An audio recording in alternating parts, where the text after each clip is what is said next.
I mean, the last time I talked, I heard about a whole Chelsea rebrand. But if you guys want to go back to your slutty ways, going through managers, God, Oh, wow, wow, let it wow, go. Factos. wow. I Peace. mean, No, no, I no, no. mean, Let, I let mean, Vader speak on is it. he Pimping out. lying They're though? pimping out themselves Is now. he Speak your lying? truth, Vader. Is he Speak your lying? truth. You know how many times I cried? You know how many times I cried, bro? Every time I see Nagelsmann coaching, You can't call this team a golden generation. There's nothing. Hans was asked, what is a register? I swear he said, someone. No way. I knew it. Once is an anomaly, twice a coincidence, 3 times is a pattern, 4 times is juju. That's my saying. So I'm sorry, it's witchcraft is happening. It's the kid, guys. Welcome to the Serie Hangout. Welcome to the Serie Hangouts, guys. The Mount project is in full effect. The Mount project is in full effect. So, guys, let me just tell you what's going to be on the show popping up. So, guys, we're going to talk about Mason Mount. A real footballing convo on the fraud that is Mason Mount. Yes, it's freezing cold, so it is what it is. We're going to talk about Mudryk. People are comparing him to Hazard. And I think that is sick. I think that is disgusting. I think that is disrespectful. But people are saying that they've not felt this way about a player in a Chelsea jersey since the great Zad, one of the best players of his generation. We're going to have a massive... And we're going to talk about Liverpool as well. We're not just to reintroduce Liverpool, talk about Klopp and have that discussion as well. Then a huge discussion about... Sorry, we're going to talk about Osimhen. Osimhen is doing things. Napoli are saying what's up, and Osimhen might win the Golden Boot as well as leading Napoli to their first title since freaking Maradona. There is an Osimhen narrative that is existing. And also, we're going to talk about Juve. It is the big discussion that we're going to have, and we're going to just get down to the bottom of why you... Because people will be surprised. Why are Juve mid-table right now, and why do they have 22 points? We're going to get into that detail and where Juve have been at. And also, do a little preview of Arsenal against Man United. Could this be the turning points in the title? Could this be where things are different? We shall see, we shall seek, and so forth. So, guys, remember, guys, like the vid, subscribe if you're new, and please also send in those dubs and super chats. That is what helps this channel to grow. And if you want to join in on the discussion, simply click the link that I've posted on the Twitter page. Click that link I've posted on the Twitter page. I'm coming for the discussion, man. So, guys, let's get straight into it, man. I'm a bit relieved, guys. I'm a little bit relieved because for many years I've talked about how fraudulent Mount is. And I've talked about how Mount is only he's only in the team because he's English. And that's why I like this channel. And that's why I love this community. Because the reason why I like this channel and this community is because this is an international audience that watches football globally. Because I think what gives Mount strength, what gives him power is he's within the bubble that is England. And because it's within the bubble that is England, this gives him the chance and the opportunity to pretty much hide behind that. But I've said it for a while that he's a decent player. He's decent. At best, he's a mid-table team. This is Chelsea Football Club. This is the land of Drogba, of Hazard, of Zola. This ain't no small club. For the first time in a long time, and I have been fighting this battle for many years, but the first time in a long time, I tapped in Mount on Twitter. There is now an overwhelming movement. Apparently from one guy, I don't know, I think you guys may know him, it's called his Blue Lines, Nini. I actually know him, great guy, Nini. Nini is the only guy who is still defending Mount. Everybody, all the huge Chelsea fan accounts, every single massive Chelsea fan accounts who used to support him have now said no. No. This guy has lost his way. And you can see how he has lost his way. Because I just feel that Mount is in this team because he's English. That's why his name is called Mason Quarter. And anybody who has any sense, because see, I can't talk to tribal Chelsea fans, because tribal Chelsea fans, they see Mount has to play. And tribal fans are not football fans. They're morons. They're stupid. Because they just want to feel like they're part of a family. They can't actually have any true objective football talk. Hence why they don't know how to talk football in a true and analytical way. So my hope and my prayer is Liverpool make that bid. But I hope that from henceforth, people are now finally seeing what I've been saying for years. I've been saying this for years, that he's a broken clock. He's right twice a day. So he can put in a through ball for Havertz to win the UCL. He can score a free kick, but on a consistent level, specifically for the role of creating and so forth, he's trash. And why? And do you know what I think is? Because I want to come to Jesus after this. Is that because we're going to talk about Mudryk, but it's Felix coming in and Mudryk coming in, seeing how good Felix was in that game, seeing how good Mudryk is, has just embellished how trash and how much of a bum Mount is. J2S, will my Mount nightmare be over? Will my nightmare of Mount be over? Will I? Okay, J2S, now here's the thing now. That's going to be a bit extreme because I've seen that on Twitter. That's maybe too extreme. that's J2S, that's crazy. Okay, J2S, that's because trust me, you know how YouTube roll, man. You know how YouTube roll. It's an accurate representation. J2S, let's please just keep it full because YouTube are watching and let's just okay, please, I want to be safe here, but talk to me, J2S. This ain't as bad as I know you've had your McTominay issues, Fred issues, Bissaka issues. It's not been like this, bro. It has not been like because here's the thing though. Because let's even talk about United and Chelsea. Because of what Fergie created. Yeah.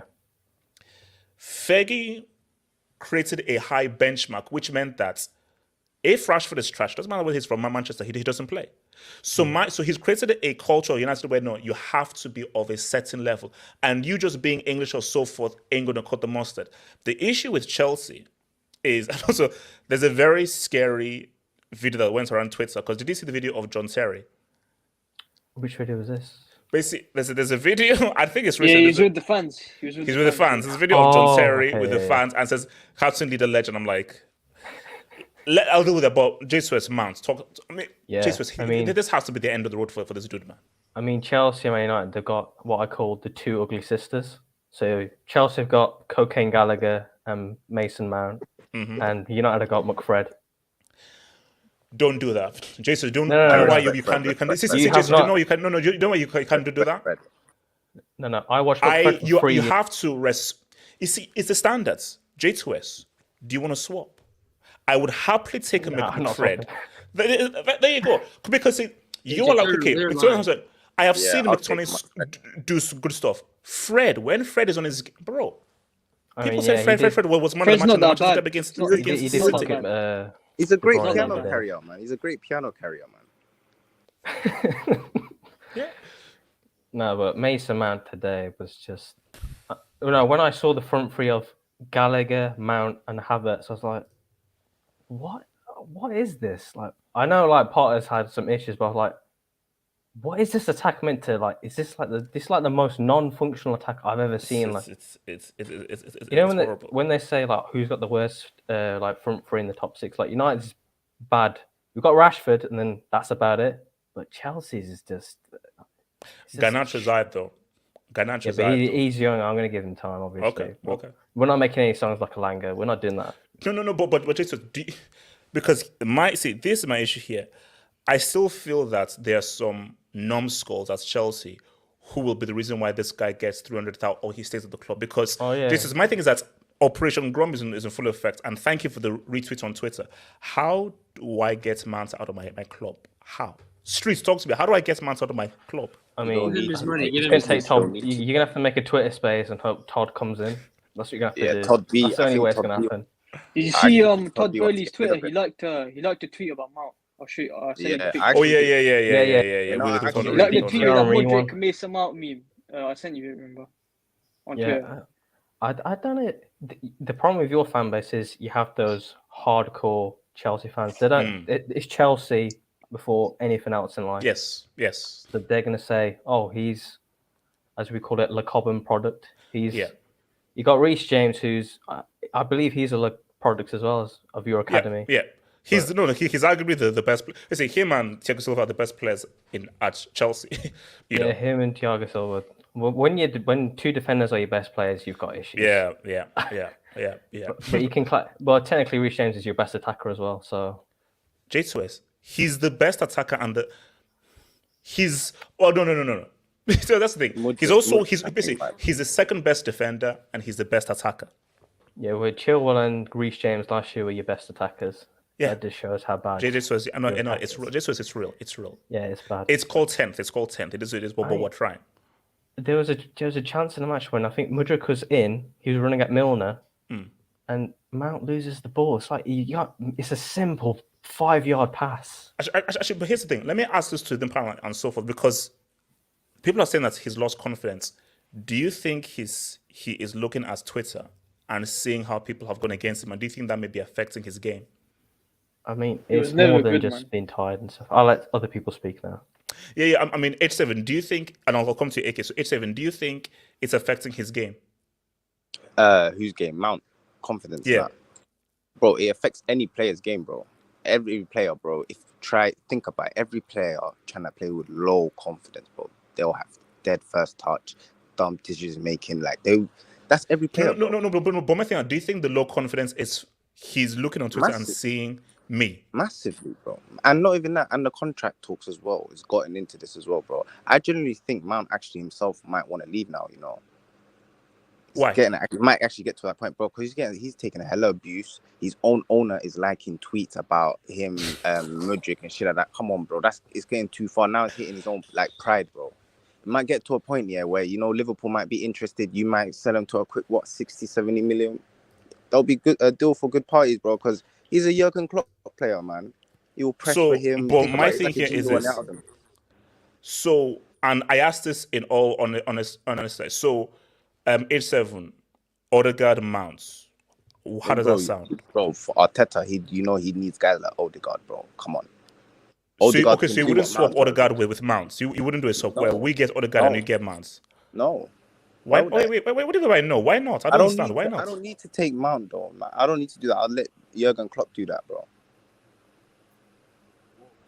Yeah, Klopp needs runners in his team. He needs legs. Mount is literally That's legs. That's a perfect midfielder for Klopp, you know. Think about it. He presses, he hurries up the ball. Yeah, he sometimes loses the ball, but Liverpool system, bro, a lot of the midfielders do that anyways, man. He will cook for Liverpool. Okay, so guys, I want to now show this. So again, I don't know whether you guys know Blue Lions Nini. He's huge, massive Chelsea YouTube and so forth. And I've met him. Great guy, amazing guy and so forth. Look, disagreeing disagreeing within the fan base is healthy. It's a very healthy thing to do. So all because we disagree doesn't mean that we're friends. So I'm still a great guy, but I had to respond to his thing, which I just thought was wrong. But this I just think is what is problematic here. So this is just his Twitter thread. So he starts off by saying, hold on, let me put here this. So, not gonna lie, I'm getting sick and effing tired of Mount constantly being the focus for anything and everything this season. He's got so much scrutiny that it's created this thing where people reinforce their negative bias around him whenever he does anything. He's not allowed to be average. I agree with that. I can't lie. Okay, so even though over the past 3 years, many other players have been far below this false standard applied to Mount, no one has held this much energy for the many underperformances over the season. The moment he hits some mid-form, he should be kicked out. Today, he frustrated me, like everyone did at moments in the game, but you would think that this was one of the worst performances in a Chelsea shirt with the backlash today. Most key passes in today's game, I thought he was average, to be honest. Most players were on the field. The level of scapegoating and disrespect is such a disgrace, I have to say it. He's paying the price for his versatility. But without him, we win no UCL and we don't hit top 4.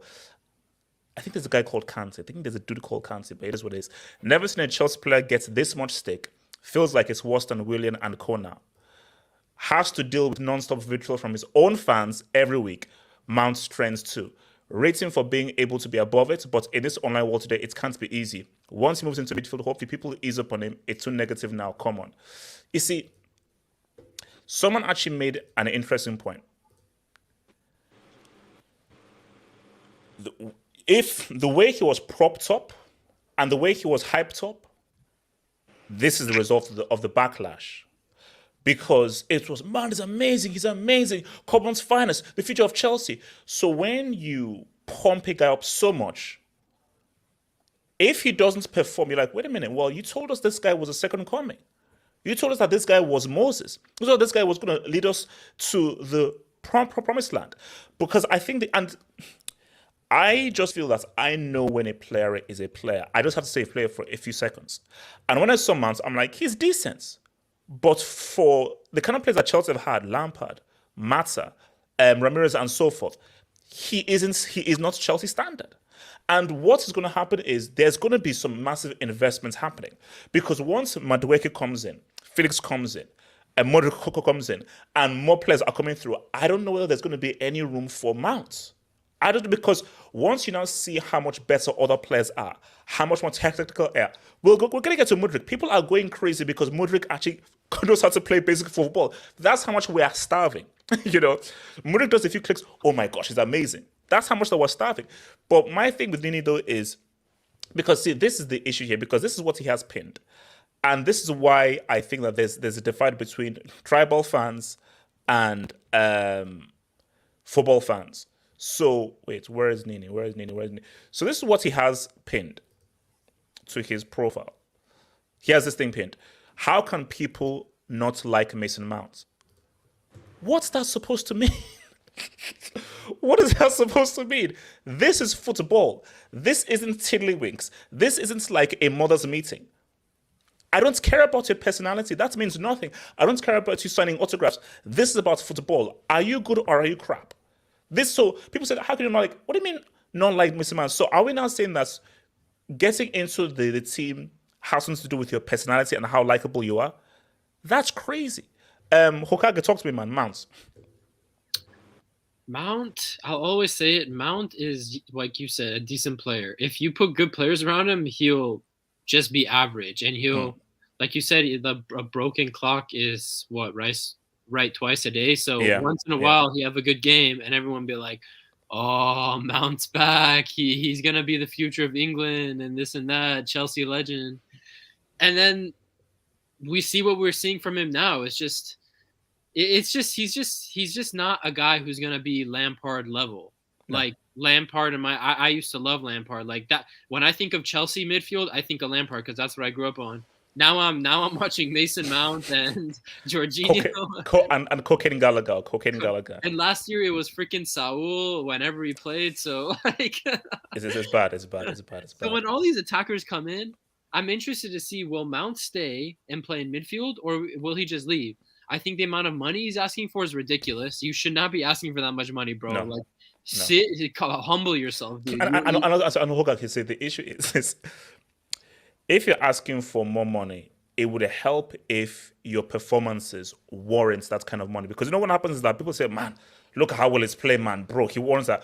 But the issue is that you're asking for 300,000 and you're one of the worst players on the team. Yeah. So if you're Chelsea, you're like, I'm sorry, we 200, 150. Yeah. Take it to live it, because my thing is that if you don't want this 150 or 160, fine, because we obviously know that we can actually do better without you. You don't warrant a starting place. So why the hell should we be giving you 300,000? So his bargaining position is so weak now, because that's why I told you, if he's given that contract, it would be mad. And there are guys in the dressing room that'll be like, wait a minute, how is this dude getting 300,000 when we know how crap he is? Because people in the dressing room know the good players and they know the bad players. Sorry, continue. Yeah, but yeah, that's it. Although I do think, I think every player deals with confidence issues, and right now, him, Havertz, freaking Ziyech, every player confidence issues right now. Although Ziyech had some moments today, I think you guys mentioned it in the show earlier today. I just think Ziyech, he's not being utilized correctly. Like if you guys let him occupy the 10 space, like Mr. Mason Mount, Mr. Money Mace is supposed to do, then I think he could cook, but he's never given that opportunity on a consistent basis. So the thing is with Mount, sure, I feel bad for him that, he's getting the scrutiny and he's probably low on confidence, but at the same time, it's just like you're asking for so much money, humble yourself. And I just think the reality is, and obviously I don't think tribal Chelsea fans will ever admit this, but he's always going to be average. He's going to he will be if he ends up playing his whole career in the Premier League, I feel like he'll be a Mark Noble, a Premier League veteran. He won't be, he's not just average, does the job and so forth. No. Stop that. You can't be saying that, man. That's way too harsh now. What do you mean about Mark Noble? Do you know who Mark Noble is, bro? That guy was a bum. Guys, look. So you're saying that Mount will be better than Mark Noble? Obviously, Mount is. What do you mean? Let's go. Wait, bro, guys. Why is there so much recency bias right now going on in football, man?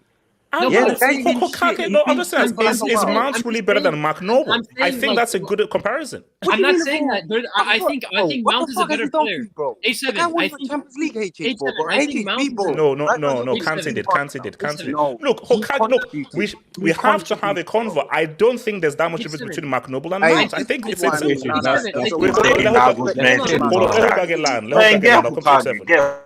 I think I remember Mark Noble. I grew up watching him for West Ham. Like, he wasn't this amazing superstar player. I think Mount is probably he's a much more technical player than Mark Noble, and their roles were different on the field. Mount is meant to be more attacking, but I think Mark Noble played in a championship, bro. You can't compare him to Mason Mount. Mason Mount already won his. Mason Mount, he was at Derby County in the Yeah. championship. H7, the points we're trying to make is Yeah, but that that's when he he is a was young. championship player. At loan. He played at loan, and you don't talk, bro. The guy but got he his team was- ready. No. West Ham No, Noble H7, was part H7. of that relegation.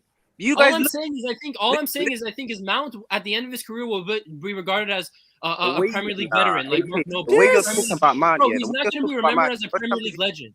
Right. Mark Noble's a Premier League veteran, just like Mount will be in 10 years. That's just the fact.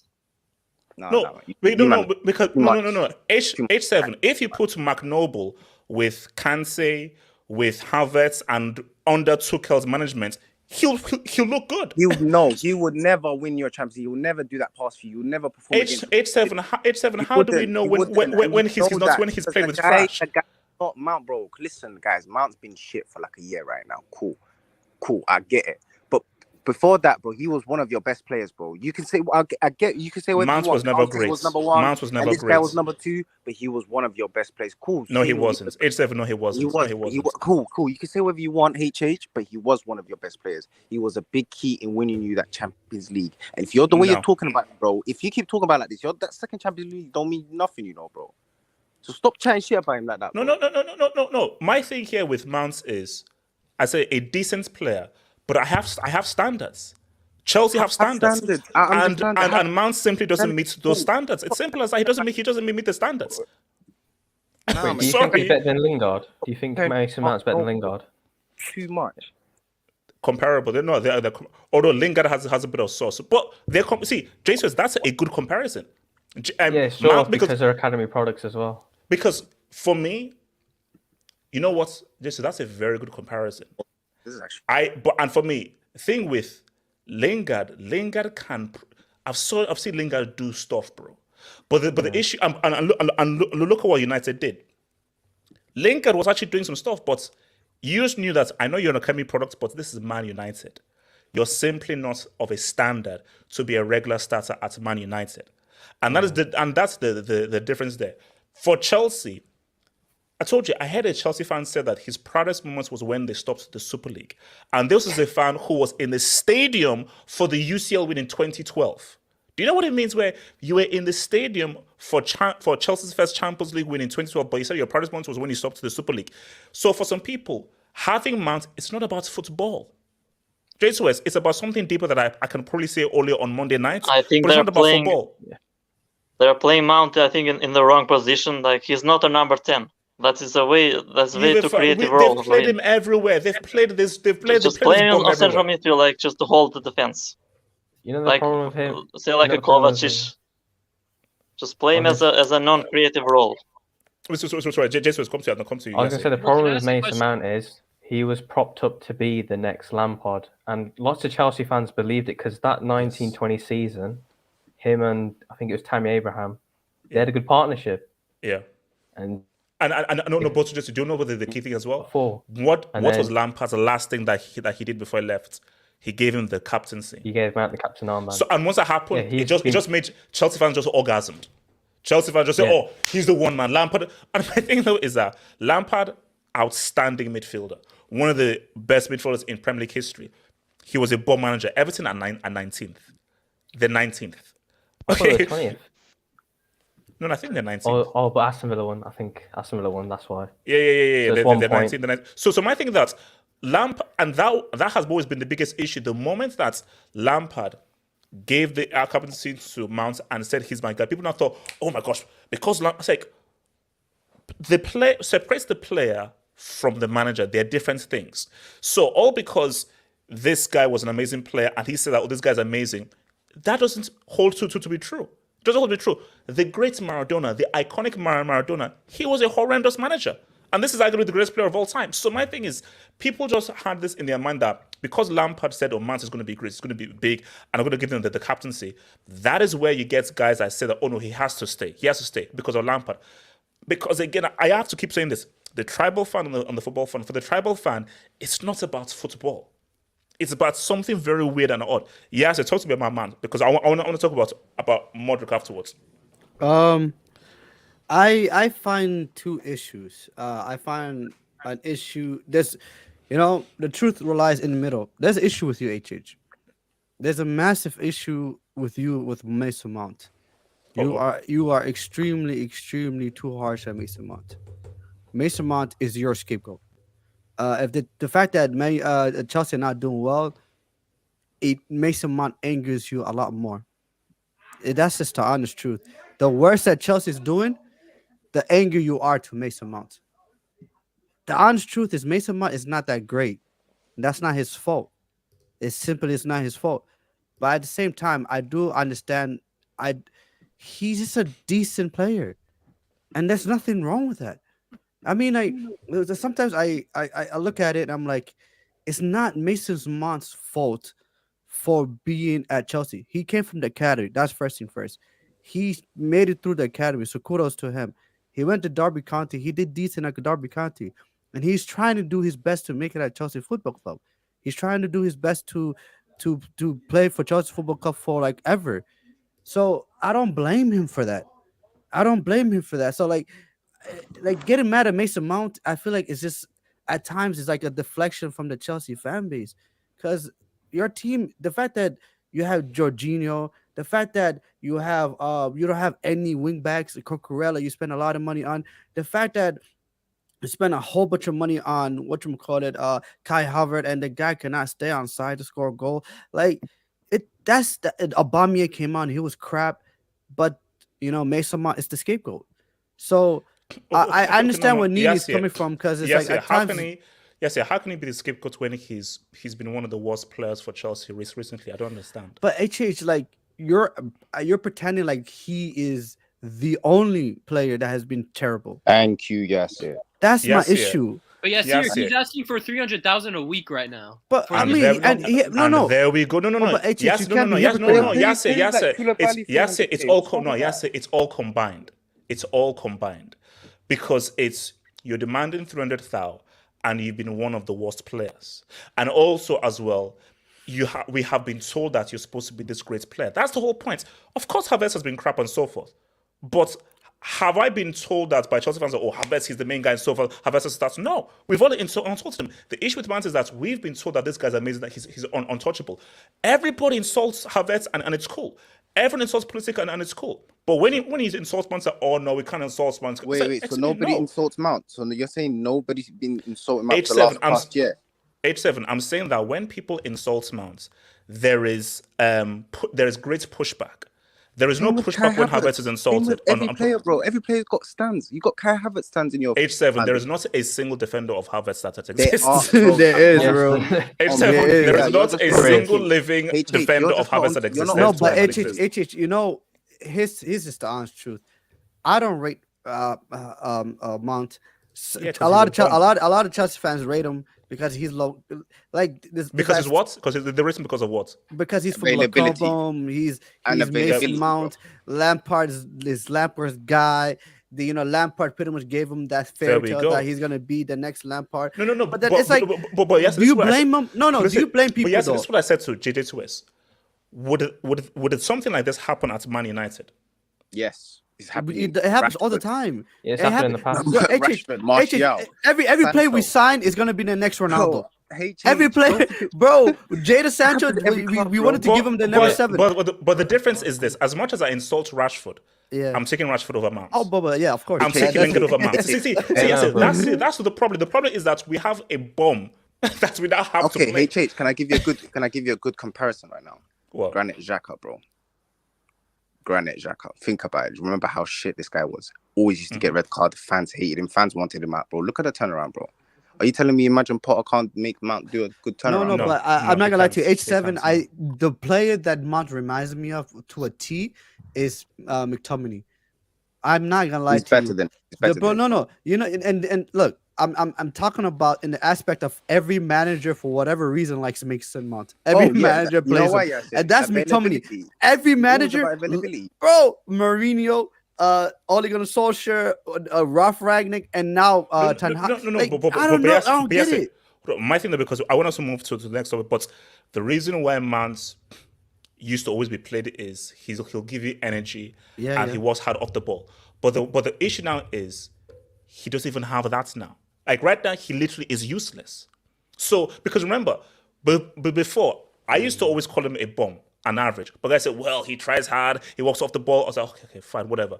Now, even his staunchest defenders are like, nah, this is crazy. Now, So the you know only guys what- defending him, they're now in a small margin because he doesn't even give that whole off the ball run. Wait, Bro, even that clown, Cocaine bro, Gallagher, is yeah. doing more. HH, how many years does Mount have? not. Is his contract almost up? That way. Yeah, no. So Yeah. 18 months. It's open. It's 18 I think it's 18 next summer. Okay, so I think if it's this next guy is so good, right? Where are the team? Why aren't teams going for him? Why are none of No, the they top are. They are. Hokage. Who? He is the ideal replacement for Jordan Henderson. He is Jordan Henderson. Oh no, 2.0. Hokage, no. He And is. no, hold on, Hokage. That is why Operation Grom is happening. No. Liverpool have acquired. HH, what was I saying? System That's on the the club. perfect comparison, bro. Bro, Like HH, I'm you know what I'm hearing? I've Better. actually heard it. I heard from a YouTube a guy on YouTube on there's a Liverpool fan. He said, bro, they're serious. Apparently Yeah. they're incurring about taking him this winter. Wait, who? Bro, that's a good signing. Liverpool are That would be a actually good signing interested for in Mason Mount. Bro, that's what I'm hearing, Elijah. That's what I'm hearing. Yeah, it's because they're down bad, man. They got no That'll be a great midfield. signing. We for can't hear you, Liverpool, Elijah. right? We can't Acting hear you, like that'll be a bad No, signing. Elijah, we can't hear you. Elijah, we can't hear you. Nice. A finished Klopp Watson. Cool. Bro, but it makes sense though. Like he's Jordan Henderson 2.0. Like it makes so much sense. Like He's more creative than Jordan Henderson as well. Yeah. Okay. Wait, more no. energy too. Elijah, we can't hear. Elijah, you're on mute. You're on mute. I think the guy just lagging, but I think the guy just lagging. You're still on mute, Elijah. You're still on mute. We can't hear you. We can't hear you. You've been harsh them out, man. Can I speak? Okay. Actually, no, okay. So Core and then DDBK. Quickly, your short thing on Mount. Core. Yeah. HH, poor decision making from Mount. He's just really poor in terms of decision making. Core. I still have the Musiala receipt. You know, he's our player. Who? Musiala? Yeah. Oh, HH, take him. Take it. Don't listen to Hokage. Hokage is a setup, bro. Hokage is a setup. He's the reason why we're losing games. Like seriously. He's from Ghana. That guy you just showed, he's from Bro, Ghana. you're a sick bastard, bro. You're sick. Yo, How am I a sick bastard? I'm saying the truth. I'm ready to sell Musiala. You're ready to sell Musiala? Yes, No. I would sell Musiala. Right. I would sell Musiala for Mason Mount. Cut that bitch off. no. Am I wrong? Am I wrong? Yes, you're wrong. Yes, No. You're wrong. He's a pressing merchant. Look at this guy say, "Oh, he's am I a wrong?" pressing merchant. He's a pressing merchant. Bro, This guys. guy's making a strong Seriously, run. Streets, how did you vote for Yassir over Core, man? Yeah, HH, this Fabric guy's though. making a strong run. No. Yeah, Core said that he would This take is Mason Mount. Core is It's making am I a strong lying? January, man. No, It's am I lying? No, Wouldn't Bayern would be so good under Mount? No. I'm telling you. I know the Bundesliga is bad, but This is ridiculous. We can turn this young region into a world beater. We did it with fucking Please tell me that you're joking. Please tell me that you're joking. Bayern would put him on steroids. I said okay. Even if we shouldn't get Mason Mount, let's sell Musiala. Musiala is trash. Musiala is trash. I keep telling people this. He's trash. Okay. Cool. Mute your mic. Just mute. So Elijah, Mount, talk to me. We're here in Liverpool are interested in Mount. Before I get into my beloved Reds, first I wanna say congrats to the greatest manager we've had this century, Jurgen Norbert Klopp, for 1,000 games. Even though it was the battle of the mids, but it's what I expected. It was going to be mid, and that game was absolutely mid. So I'm not surprised by the result. Mudryk was fantastic. I'm very sad to see Milner get cooked in that way. It is what it is. It's his final year anyway, so he's going to get his testimonial, and he's going to peace out. So I have no problem with that. I don't know how Mount. I don't know about the Mount thing. I'm kind of unsure about Mount. I get people are saying, he could. He'll be amazing for Liverpool. He'd be amazing. I don't know about that. I don't know. Klopp is a fan. Think about the pressing. Think about the pressing. But no, but there's guys that are there's guys that do need to leave this summer. I know I'd like Henderson to step aside. I know Milner will step aside. At this rate, it seems like Naby Keita will be leaving this summer. The talks did fall at the beginning of the month. So there's that. That's why there's people like Gerrard who are pushing very hard to get Bellingham. So you're Klopping? Huh? So you're Klopping. You don't want to start Klopp? No, I'm not going. Why would no? Why? Here's what I want. I watched the video earlier today. I watched the video from earlier today. The game when I woke up was at 5 a.m., so I missed it. But I did catch a few things from people like Abdul and a few other people. I think the only person that was defending Klopp, I don't know if it was H7 or somebody else. The thing is, Elijah, do you know that you're eighth? Hold on. Let me defend my club real quick. Let me cook. You're behind Fulham. Hold on. Let me cook. You're behind Brighton. They're not far away. You're on the same points as Brentford. Hold on. Let me cook. You've lost 6 games. Hold on. Where are you? GD of 9. You're in 10th. We're in the same spot. We're both mid. Yeah, bro, how are you behind Liverpool? Like, that's crazy. This Liverpool. I hope you get cooked tomorrow. The thing that people are not understanding. The thing is that people are not understanding is that we are dealing with injuries right now. When Jota and Luis Diaz were playing, where were we? We were in what? 4th? 3rd? Am I wrong? Please answer the question. Am I wrong? So basically, when Klopp gets investments, Liverpool are back 100%. Back. When he gets his players back, it's the same system. It's wash and it's wash, rinse, and repeat right now. So basically, he just needs guys to run for him. He just needs to buy new players that can run for him and gegenpress, rinse, and repeat. Let's go. There's nothing. The problem is we have injuries right now, right? We have injuries right now. Jota and Diaz are out, and there's a few other people that are not playing right now.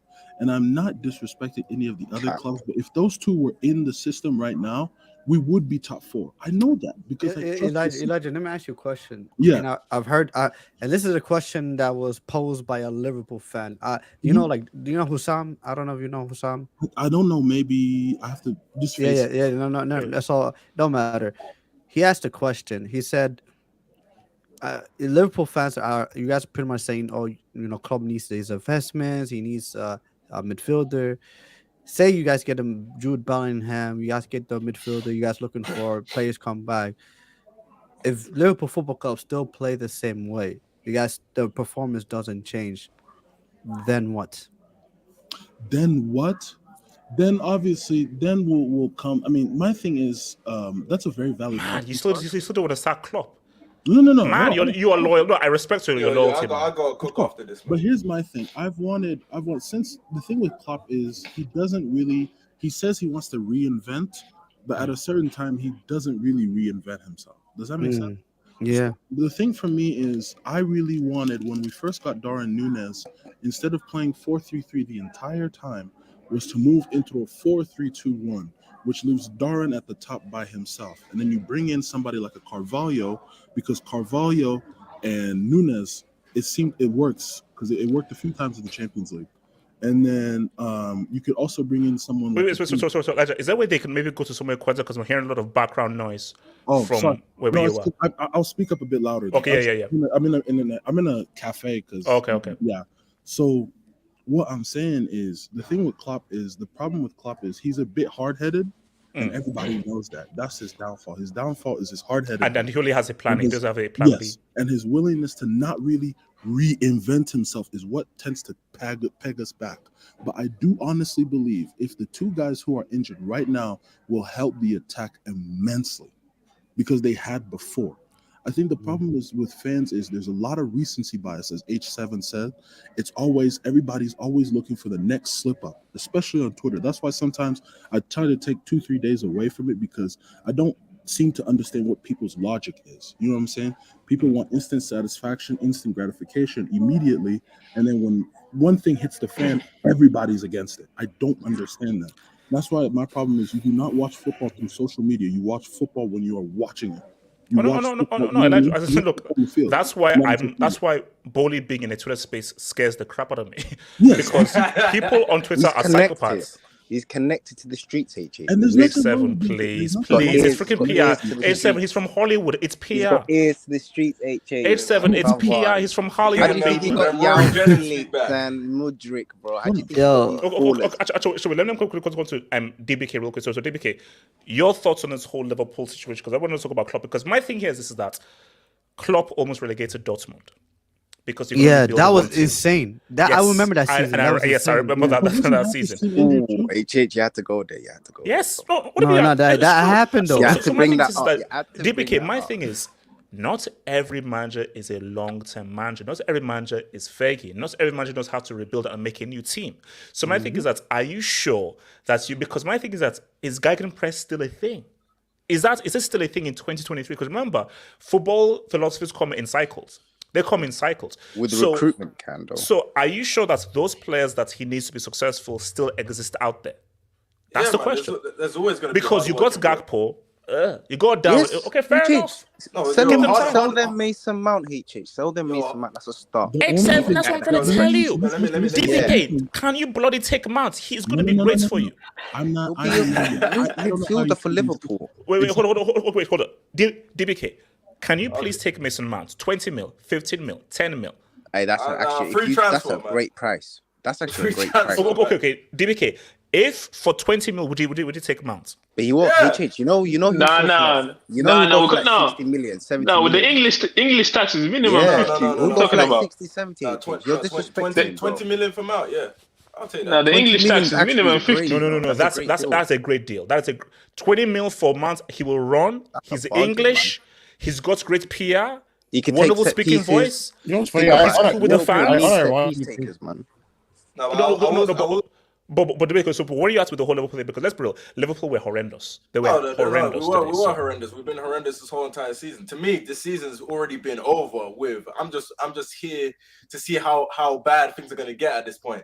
This season's been over since the Leeds loss to me. So I haven't really had any faith going forward, but I do believe that if Klopp was able to get his players, he will cook. We've seen him with his type of players. He's cooked. Right now, he's going through the cycle of these players are finished. Henderson is finished. Fabinho, finished. Naby Keita, he needs to get out of my club. Who is injured? All of these players are finished. Salah on holiday. I even saw somewhere where people are trying to say, some Liverpool fans are trying to say Salah is finished as a winger, that they should play him more down the middle because against Man City, insane, bro. Man City, he was cooking down the middle. Because when he's on the wing with no midfield, but that's on transition. That's on transition. You lot don't play no more transition football. DBK, because we need to move from this topic. So also, okay, DBK, Klopp in or Klopp out? Klopp in. Wow. Money Mace is clear of. Technically, right now he is. I've not seen the articles, but I'll check it out. Elsie, who bought grass from the company for €300. If Mount's mid-table, wait, why are you laughing? He did. No, I'm not joking. He did, and I think he smokes it before speaking. If Mount's mid-table, meaning he belongs in Chelsea. Oh no, Casey, no. Chelsea are mid-table because of Bram tax. He has a case. About Ukraine. No, he doesn't. No. Sorry, David T. I saw a picture of a Giants banner with Mount raising the seal and the word "legend" on it at Stamford Bridge. He's not slaving; he's a legend. David T.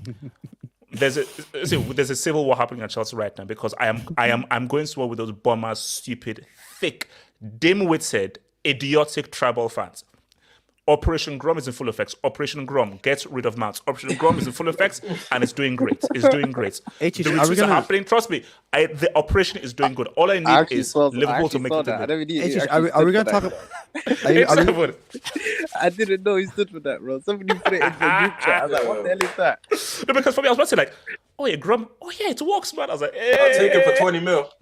20 mil. BPK, yes. No, but are we gonna talk about Salah today? I'm 10, just like Chelsea.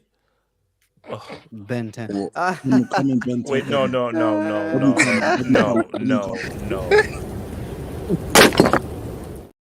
That's a brutal tweet. Sharan Chablani. No matter how bad Mason underperforms, he will still outperform Felix in the next 5 months. Potter is on a mission to expose the Portuguese fraud. Interesting. That's a big shot. Statement, man. Yeah, that's big. I saw Felix, man, and he looked good. Pot is looking.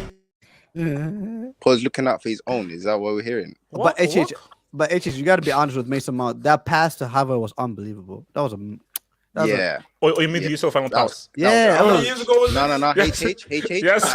Clutch. That was clutch. No. Hold up. Yes. Do you know what's a great? Yes. Do you know what a great pass is? Javi's pass to Jordi Alba in the 2012 Euro final. Don't do that. That's a great pass. Don't do that. It was as open as the wide at the Grand Canyon. It was the most obvious pass. The way you celebrated, the way you say Kilimanjaro, Kilimanjaro, the way you celebrated. Come on, HH. No, that was a nice pass. No, it wasn't. I'm giving him zero credit for that pass. My 10-year-old cousin could make that pass. So wait, who you giving credit for that? JJ Bridge. HH, I'm nowhere near a Mount fan. And if he wants to go, he can go. But HH, stop trolling. Mark Noble. Thank you. I don't think there's that much of a difference. Thank you, HH, you do the most. Mark Noble. Okaka is on the money. Okaka is on the money. They compared it to Mark Noble. That's insane. Mark Noble is insane. Hold on. SK. HH, why are you like this? Like, I don't like Mount either, but Mark Noble was actually crazy. Like, come on, man. Bro, there's not that much difference. He was There's no not way. that much difference. I didn't. No. Hold up. SKFC, are you calling McNoble a crap player?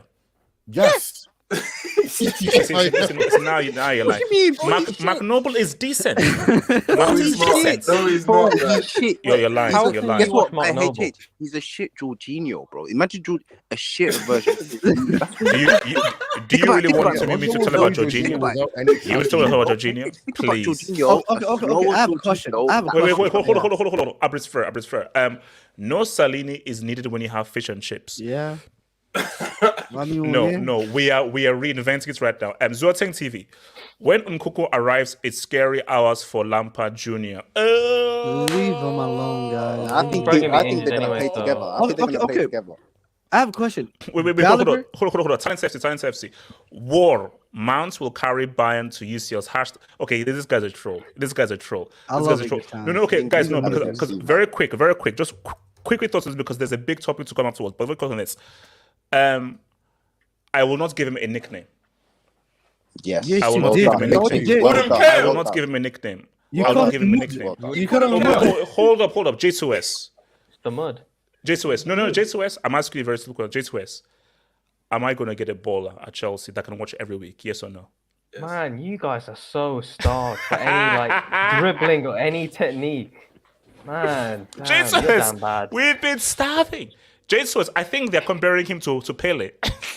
I think they're calling him like a They already call him the Ukrainian Hazard. I'm like, bro, what did I say though? What did I say? Hold up, let me say this right there. Has a S. Jesus, here, okay, let me explain. Let me try to explain to my fan base. Comparing him to Hazard should be a mandatory 20-year jail sentence because that is disgusting. Mudryk will never Mudryk on his best day will not sniff an iota of Zad. Never. But here's the thing. What people said is, I have not felt this way about a player since Hazard. And that's not wrong. It's not that he's anywhere near close to Hazard. No. It's that, oh my God, there is a go-to player. As in, give him the ball, he can try and make something happen, and he can have some tricks and tricks. Now, it was 20 minutes or something, but J2S, it shows you how bad things have been. We have been, at least you've got Garnacho and so forth doing his thing. Fine, Anthony is a one-legged merchant and so forth, but it's what it is. But bro, we've had to suffer with Havertz, Ziyech, and now Bomas Mount for so long, and Pulisic. So J2S, I'm asking you a question. Do I get to watch a baller every week? Yes or no? You can't say after 20 minutes against a shit Liverpool side that he's going to be a baller. It's too early. I mean, you can call him the mud if you want. I mean, go ahead. No. Jesus, no. Go ahead. I won't. Go No, I on, won't. Milner.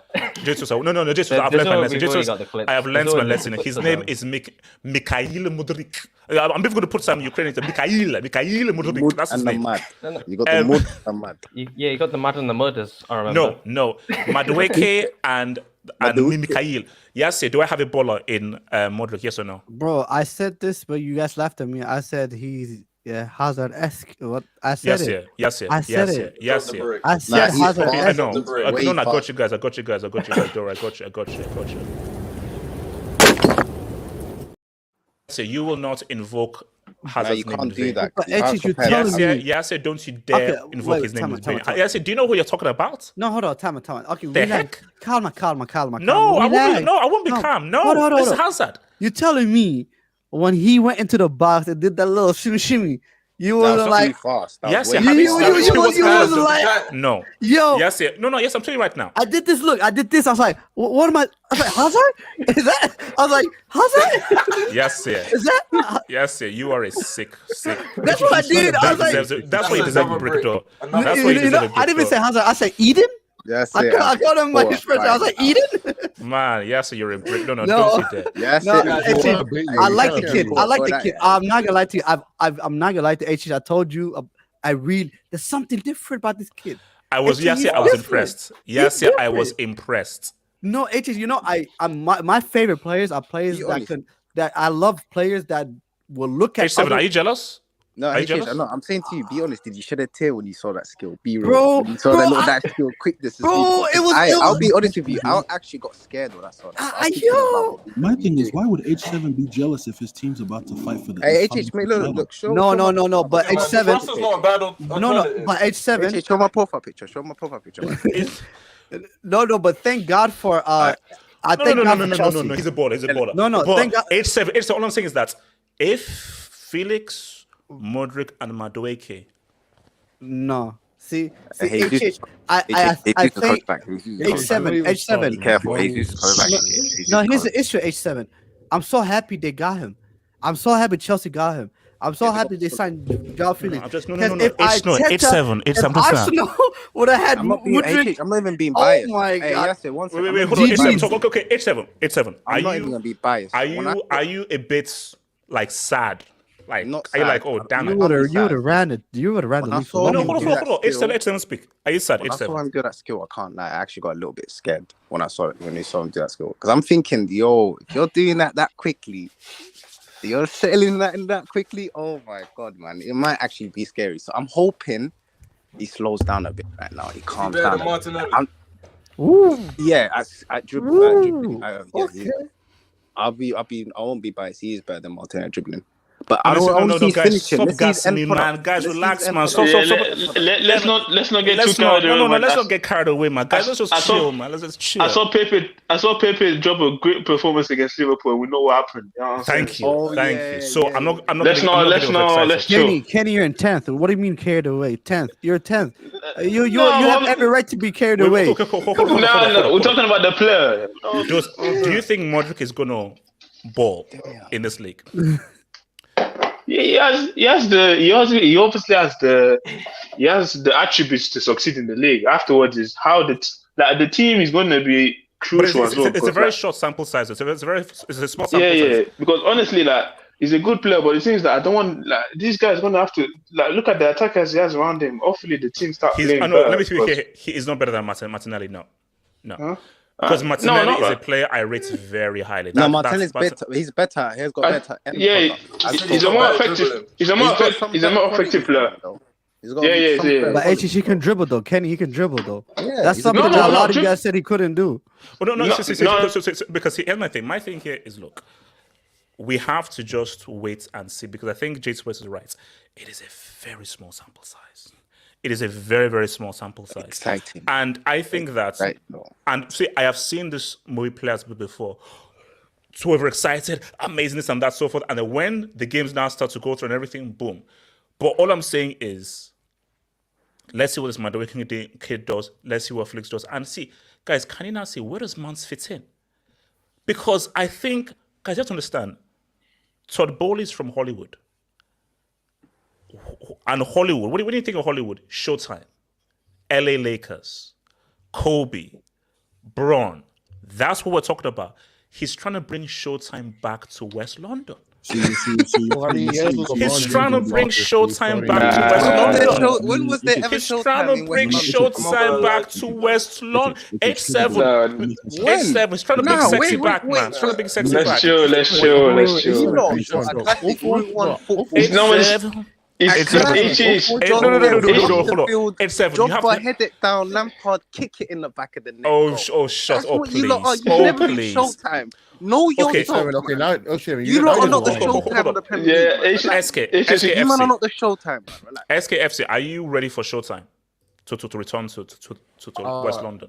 Before I say any, because here's the thing, right? Like, jinxes only work on your own players when you're actually a fan of the club, right? So, all I'm gonna say is that if he is, I will not say anything about Showtime until he surpasses when he surpasses lockdown Pulisic. Then we can go from there to Showtime. No. That's what I will say. Put it this way. Okay, this is my promise for you. If Felix, Mudryk, and Mudryk continue to cook, they will be no longer known as Chelsea Football Club. It will be known as Showtime. That will be the new name of Chelsea. No, but the thing is that Showtime, baby. Even these three players are quite exciting, but the thing, they still like finishing wise. They still, midfield, and the thing is that none of them are like great finishes as well. So for me, I don't like even but Felix played well. But Felix played well against Fulham. But let's be real, like he had a couple shots where like in front of goal. It's not. Let's not. Okay, let me quickly say something. Snake Eyes, thanks it up. We are in this position because Klopp doesn't want to get rid of these players. In football, you have to be ruthless. Please don't dump your Chelsea amazing quality, beautiful, superb English talent at my club. P.S. I never miss a show. Can I comment on that? Can I comment on that? Oh, go for it. Yeah. So Snake Eyes actually makes a valid point, but then which is true, and there are no lies here. There are no lies here. You also got to realize, though, like, here's my issue with FSG right now. When they announced that the club was on quote unquote sale, when you are starting a full-on sale and you notice that your company is not at its proper value, why aren't you pumping at least some type of investment into it? No, Elijah, address what he's saying. Klopp still wants to keep Henderson. He doesn't want to get rid of players. He does not know how to get rid of players. He is not ruthless. That's a fact. Yeah, that's a fact. I understand that. But then here's another thing. Like, this team don't spend any kind of money. I ain't gonna lie. And it's kind of crazy. How much was Darwin? How much was Darwin Nunes? Don't do that, Elijah. How much was Darwin? How much was Darwin? No, you can't use that because was 85 mil. Okay. That is a lot of money. Champions League money. We went to the final and we still pocketed 120 million. I don't give a damn. 85 is still 85. You have spent money and that's 85. And my thing though is you spend 85 on an attacker, cool, but you need to revamp your midfield. What you guys are saying that Klopp is not ruthless. Klopp is loyal to a fault. And Klopp doesn't have what Mourinho has or what Fergie. Fergie was like Stam out, Bex out, revamp, boom. Let me Klopp has PTSD. But the thing is, let me say this real quick. If you don't have the means to replace them, he's got a point because we still haven't replaced Junior Wijnaldum. We still haven't really replaced Origi. We still haven't. That's so rich coming from. That's so rich coming from Liverpool fans, right? Because I remember you guys were clowning Man United. You said you guys. That's not me. No. You know, it's funny because like I remember you guys clowning Man United fans for signing Cody Gakpo. You guys spend money. You spent 37 million in this January. You can't complain. Okay, Marco. I've seen people with Parkinson's eats pasta with more grace than Liverpool. This was the dub I was looking for. It was a bad game. That was a bad game. No, that game was wild. It was trash. That game was wild. That game was wild. It was wild. Like, it's the worst game I've seen this year. You know what it was like? It was like if two FIFA players were playing online and both their internet was just bricks. Like, both No. lagging. No. Did you know what it is? Two FIFA players and it's their first time playing FIFA. Their first time playing FIFA and they're not football fans. Because that's what it was. It was just about It was like circle, circle, square, X, circle, circle, circle. The amount of times circle was pressed on that whole thing, there was no X, no triangle. Triangle, basically, you know what it was? The triangle button, I think, was broke. It was circle and square. Circle and square. Trash. John Stewart. HH. Marker reporting today. Read it. Reported today, Eden Hazard injured himself ordering a Big Mac at a drive-thru in Madrid. X to be out 3 to 4. You guys are J2S. He was reaching out the window, huh? Trying to give him the car. Yes. You know that cars are available. So relax. Silence FC. Last year, respect Zad and his weight in the attack. Very sick. This is Joshua. Mudryk can reach Zad level. Still room for no. Stop it. Stop it. No, that's true though. No. He could, though. No. So you tell me he can't be better than this Zad? This version of Hazard? No. Oh, this version. Yeah, I'm better than this version. Do you know what the guy means by room for growth, HH? He said Zad, man. He meant peak Zad. There is nothing Mudryk can do that. No, I think he's talking about his weight, HH. He can reach that level. Yeah, he can. I think he was talking about his. Joshua, I don't think you were. Let us hope you were not. He says still room for growth. Juve fan, is your mic working? Yes, it's working. Okay. So guys, so what I do is I like to just keep abreast of just what's happening, around Europe and everything. So I'll go to the Bundesliga table, EPL table, Rules table, Serie table, just to see where guys are, just to see who's relegation top and everything, just to find, because I can't watch every game, but I like to just see where guys are at in the table. So I go and look at the Serie. Now, pop quiz, guys, streets as well. What's wrong with this picture? There is Juventus. Napoli or Andy Maradona's legacy. No, because ain't no way they did it. Ain't no way they did it. No, hold up. They did that? Last time I checked, because I said, wait a minute. I'm pretty sure Juve were in third. Yeah. I'm pretty sure. And I was like, no way. Because I thought that this would take time. No way. Yeah, the top 4 races look good there, though. Jesus Christ. In the same position as Third Chelsea. Italy is one of the most corrupt countries in Europe. Shut up. Wait, hold on. So guys, before I give this to Juve fan, so as you can see here, guys, so in case none of you know or anything, I'll keep you up to this. So months ago, Agnelli, who was the owner of Juventus, and Nedved, part of the ownership group, they stepped down due to false accounting of Juve. Now, we were told that this would not affect the players on the pitch, but the FIGC basically ruled that there would be a 15 points deduction to Juventus for false accounting and basically falsely reporting their capital gains. Hence why they've been given this deduction. Now, Juve will appeal. Whether that is successful, we don't know. But so Allegri has said that, look, whatever happens, we have to come together as a group and react. Juve fan, your thoughts? Because here's my thing. Before I come to Juve fan, people have come to me and they've said, Juve fans have said, this is unfair. This is a witch hunt, and they are being overtly harsh on Juventus. But my thing is, okay, I don't know the ins and outs, and I don't know the details. More in detail, don't worry. But this feels like Calciopoli 2.0. But Juve fan, talk to me. As a Juve fan, what's happening? Your reaction? How you guys get caught again? All right. Let me just address the situation. So basically, we were caught, as you said, of false accounting. Also, Juve was accused of signing players without declaring that they signed them and without the proper work permits, from what I read. Basically, if you are outside of the European Union and you come and to play in Italy, you need a permit, and Juve apparently was shipping people in refugee camps, according to the Italian FA, those criminals.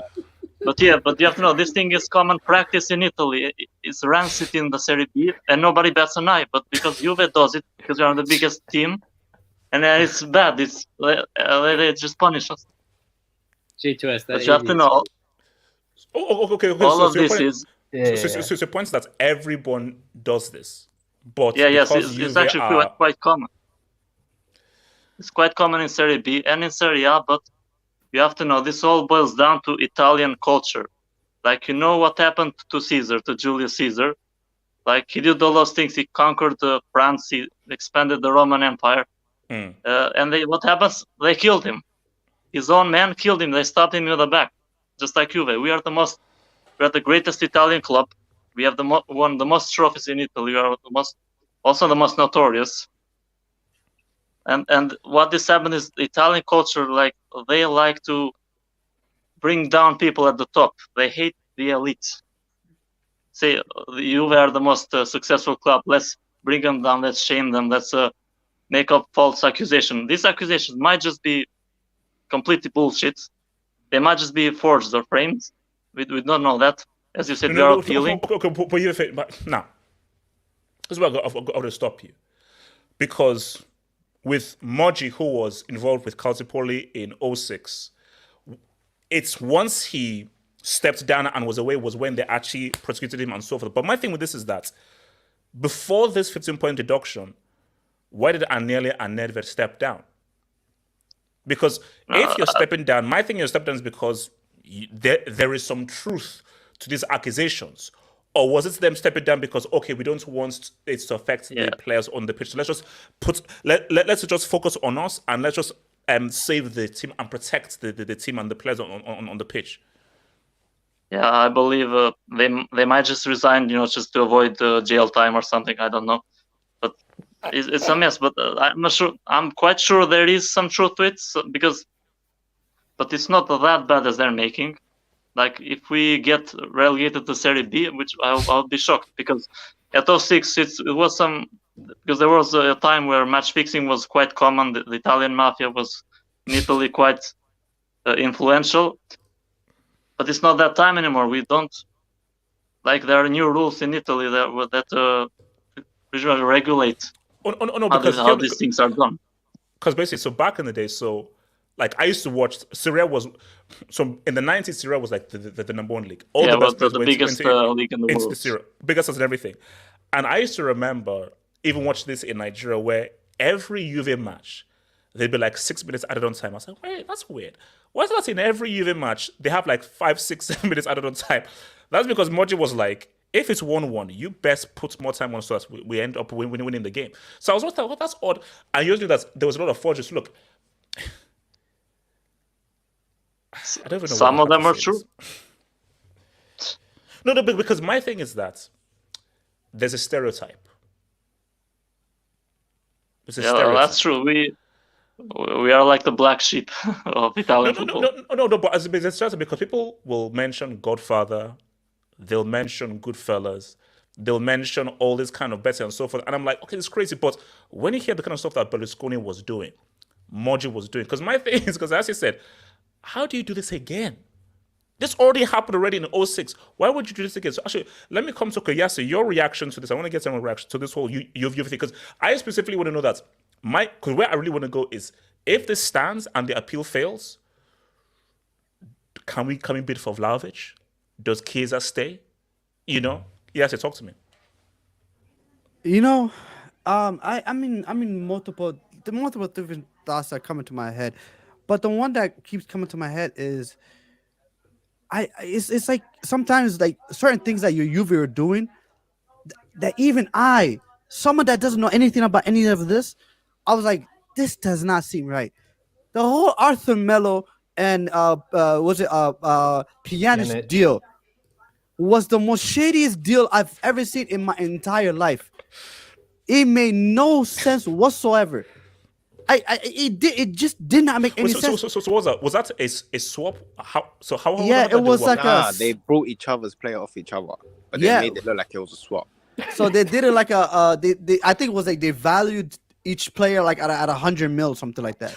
Oh yeah, sorry, I forgot. Yeah, because yes, you remember Super League, and who were the guys that were that pretty much created the whole Super League thing was Perez and Agnelli. Yeah, and they're the guys fighting because of the pandemic. Because I think that the pandemic really messed up a lot of guys, specifically Juve. So they were pushing for the Super League to try and help them financially. So no, and then it's weird because like I was thinking, because like Juve was in a financial crisis to begin with. but yet they ended up signing a lot of players. Yes, they're for free, but they ended up signing players the season as well. So a lot of things were not adding up. I'm like, bro, where are these guys getting this money? They're not supposed to have any money at this point. They're supposed to be in like deep crap, you know. So to be honest, it's like I don't want to hear any of this like, oh, the players need to stick by the club on that. Listen, the players they don't owe you anything. No, yes, yeah. 06. Remember what happened in 06? So in 06, when they got taken down to Serie B, the only stars that stayed was Del Piero, Buffon. Yeah. I think can actually tell you who left. I can tell you who left and who stayed. Yeah. Ibras left, Vieira left, Cannavaro left. Cannavaro. I mean, So I mean, to be honest, like I understand back then it was different I believe because that it was Davis left as well.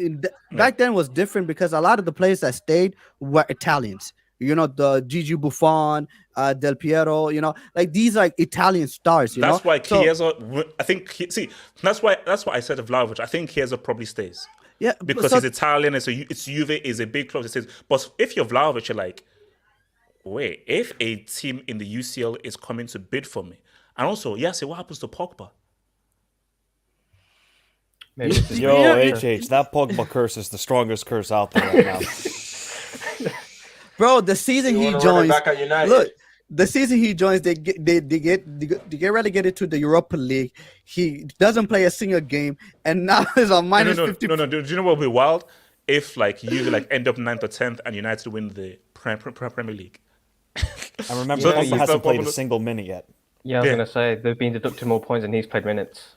Okay, so Mike, talk to me. Juve. I mean, look. Okay, no. Okay, here's the thing. Sorry. What if they come top 4? Is that Doyle or Dodd? I still think there's a chance they still could come. There's a chance they could be still make top 4. If Uncle Mo does not get top 4 now, come on. He's got to get it now. There's a great opportunity. I mean, shout out to Atalanta. They're playing Juventus tomorrow. They've scored 13 goals in their last 2 games. Tomorrow's atmosphere in Turin is going to be very interesting to see. Atalanta It's just 12 points. Guys, 12 points is not a lot. I'm not gonna lie to you. Guys, I'm telling you right now, these guys can still make top 4. I don't trust Serie, but what if they win the Europa League? Oh, that's what I said. But my thing is, I'm like, they could win the Europa League. Yeah, they got to put all their eggs into that basket. But I mean, look, it was. I found this was dodgy as soon as the whole board resigned back in November, December. I was like, nah, there's something fishy going on here. And I think 15 points is pretty harsh though, because what they were talking about was maybe 6 points, 9 points, and then the court said, yeah, here's minus 15 points, take that. I think there's a little bit of retribution on them for joining the Super League because. Actually, Gabriel, because I actually asked Marcotti, because there's 9 clubs involved in this whole thing. So I asked Marcotti, what are the other clubs involved? None of the Super League teams. It's only Juventus, Sampdoria, and then some Serie B teams. So clearly the court wants to go back at them for the Super League. I'm not surprised. They've been doing these weird deals. It's not even just like for Pjanic and Arthur. It's like academy players, and they value them at like 30 and 20 million, and now they're playing like in the 5th division. So, Juventus, you can only blame yourselves. And if we have any F1 fans here, shout out to Arviani Bieni, the former Ferrari technical director. He destroyed Ferrari, and then he went to go destroy Juventus. You got to be kidding me. Also, Ed, how can you be a Juventus legend and do that to the club you did so much for? And now look at Juventus. They're not going to make top 4. If they don't make Champions League, I think this is the best thing to happen, though. They needed a rebuild. They need to have a fresh start. They need to have a new manager, trust in the academy players, because they have actually a decent academy. But now they're forced to do it. You know what's so funny, Mike? It's a fan base that had nothing to do with this, a club that pretty much have nothing to do with this, got they got collateral damage, which is Tottenham Hotspur. How does even how unlucky do you have to be as a football club that you're director of football? But yes, yeah. So you know, whenever you go for a job interview, especially for a really big company, everyone does a background check. So if you really do a proper background check, you'll be like, okay, Juventus. Okay, what history do they have? So for Totti, you can say they didn't have anything, but I'm sorry, you knew who you were hiring and you knew his job history. So you knew the risk that you were taking. That this guy has worked for a club that has been involved in, you know what? So you know that risk exists. But HH, the reason why they hired Fabio Paratici was to get Conte. Conte never would have come to Tottenham if Fabio Paratici wasn't there. That's the whole reason why he's there. Yeah. Hokage, your thoughts? Juve, reaction to this Juve thing. I mean, I don't know. To get caught twice is crazy to me, and the fact that they lost what was it, 15 points? I want to know 15. From you, fan, was getting relegated ever also a punishment they could have gotten, or was the maximum punishment like a points deduction? If they did it again, they would end up getting relegated. I have a few articles I'm gonna read to you guys when it gets to my turn. But yeah, if they did it again, it'd be relegation. So if they did it a third time, you're saying, not the second time. Okay. See, I don't know. I think Mike is right though. This is the perfect opportunity to do a true rebuild. Although Serie is like that at the moment, and they can build their way up to top 4. I don't think they will. And if they did get top 4, Serie would have to be inducted 100%. Yes. 100% induction. 100%, like a whole wing, a whole new stadium, because like that's embarrassing. A team that gets deducted 15 points. But yeah, I think this is the perfect time to do the rebuild, a true rebuild. That Cristiano crap was the most fugazi rebuild I ever saw. Like that was not a serious project. Mike is right. They have a strong academy. I'm curious to see though. I don't think players will leave during this winter, but I'm so curious to see in the summer which players leave. I guarantee you players leave because if the way things go, they're not going to play in Champions League next year. You're right in Chiesa. I think Chiesa will stay. How can you leave Chiesa? Like they back. And also, Hokage, no. Let me even bring your boys in. Let me bring your boys in. Would you bid for Vlahovic? Yes, 100%. I'd bid for Vlahovic and get a striker in. Now, I don't know what player prices would decrease Juventus's player prices because they're in the situation. Clubs know that, they hold all the bargaining chips. So you could get him at a reduced price probably, but I think players like Chiesa will stay because, you just had an ACL injury and they backed you the whole year and a half you're out. You can't just dip, bro. That's and he's Italian as well. He's so Italian, yeah. So I don't see him as that guy, but a guy like Vlahovic, dude, leave now while you can. If Vlahovic wants to be taken seriously. Hokage, unless they win the Europa League. But there's they're not winning the Europa some strong League, teams in Europa League. There's going to be it's either Man U and Barca. I know they play soon for that spot in. Arsenal's in it. I don't know how much Arsenal will put into it, but no. My thing is that we've got backup players. If for Arsenal, if you're smart, don't take the Europa League. Focus on the league. But HH, we low key built a second team now. You know that. If you actually look at our second team, are you sure you want to play on two fronts? Midfield. We've got a decent back four for a backup team. If you actually look at our backup, and then we've got a decent. Oh, not decent. I'm just saying that it's not worth it. I think it is worth you putting. I want to see my team compete. You play Europa and still not win the Prem, but we could still not end up winning the Prem, bro. So I still want to see my team compete, though. See how far we can go. Okay, wait. Let me come to Zeman. Then Jason always wants to speak. So Zeman, talk to me, and then I'll come to you, Elijah. Zeman. They're under investigation for 3 other accounts. So this is only the first one that they have to appeal for the 15 points. There's another one. The one that could hit them the hardest in terms of getting them relegated is a salary one. So apparently they've been lying. They haven't been reporting the tax. See, I didn't really fully take in what Mike put there and so forth. So there's still a possibility that they could be relegated still. Yeah, technically, yeah. And banned from Europe. Yeah. This is so this one is the easiest one to appeal, actually. We're done now. We're finished. Yeah, this one's the easiest one to appeal. I might immigrate to Torino. But I might become a Torino fan. Bro, and it's like and here's the thing. You say rebuild, but like that, as the president said when he was asked about firing the manager, with what money? So it's that's where the problem comes in. You're trying to rebuild with an Allegri. Allegri doesn't know how to rebuild. We already know this. He doesn't know how to rebuild. No, Allegri. This is the exact this is the perfect situation for Allegri. Because Allegri is like Fat Sam. Allegri Yeah. keeps teams up, keeps them mid-table. Allegri is the perfect guy for this Yeah, job. but Yeah. Oh, In my opinion. They won't get relegated. They won't get relegated. no, they won't. Well, unless that other report comes back and No. I mean, footballing wise. No. Law wise, it's all up in the. I'm talking purely football. Now that's Hey, just don't say too much, bro. And here's the thing. This Okay, is a wild if thing, bro. Juve find themselves in Serie B, you know what? I give up. No. Too late, you jinxed them, HH. If these guys still end up in the top four, come back to the top four, and then they get relegated again, that would be a crazy story towards the end of the season. But my thing is like, you look at Juve, right?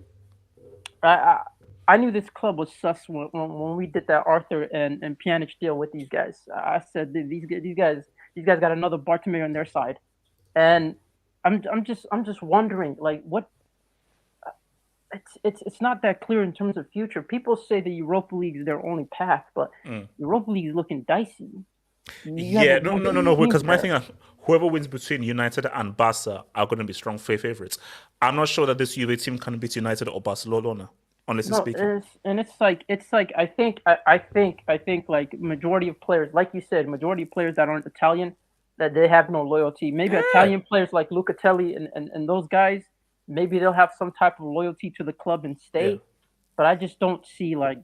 I'm telling you, bro. If anybody needs a striker, I mean, I think Juve is willing to sell. But again, you look at the signings they've made. I remember someone posted their signings.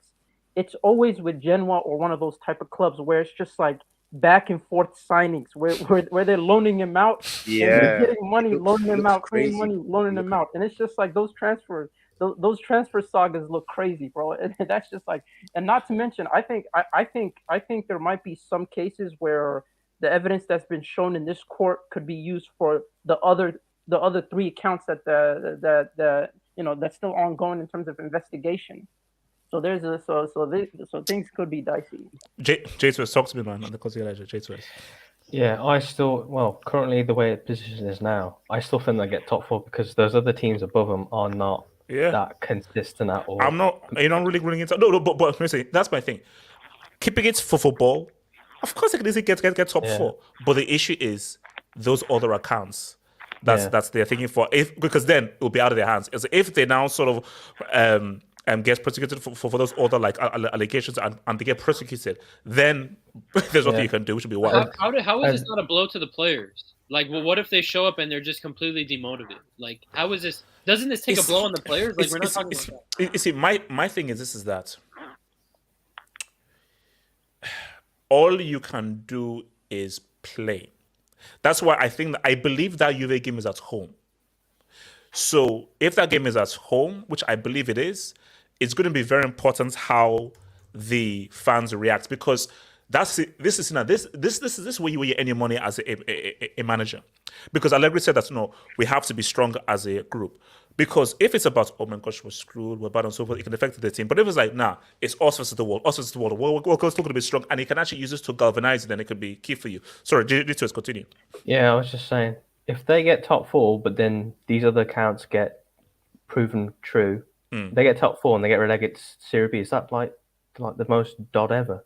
Yeah. Because how do you even do that? No. Like if they get top 4 after being 10, 11, 12 points down, which will be mad, and then get relegated to Serie B, it would be one of the most fantastic. Also, and keep in mind that they didn't come through their UCL group that we all thought they should have, and they lost to Benfica twice. Yeah. Mad season. And Maccabi Haifa. Yeah, they lost to Maccabi Haifa as well. And their market signing Pogba has not played a single minute for them. Yeah. I mean, this could be a mad season for Juventus, man. I know players like Locatelli and Chiesa would definitely say because I saw Locatelli's the Twitter. He was tweeting out the club badge and stuff, so he's going to stay because the diehard Italians will obviously stay, but players like Vlahovic, Bremer, who they just signed, they're not going to want to stay. Di Maria is like, bro, like Di Maria's, I don't think retiring. I mean, he's done. Oh, so he's retiring. He's going to Argentina after this season. Anyway. No. Don't what's interesting in the point to Elijah. What does Pogba do? So basically, my thing is, if let's say they get relegated or so forth, what does Pogba do? On his day, he gets into Serie A again.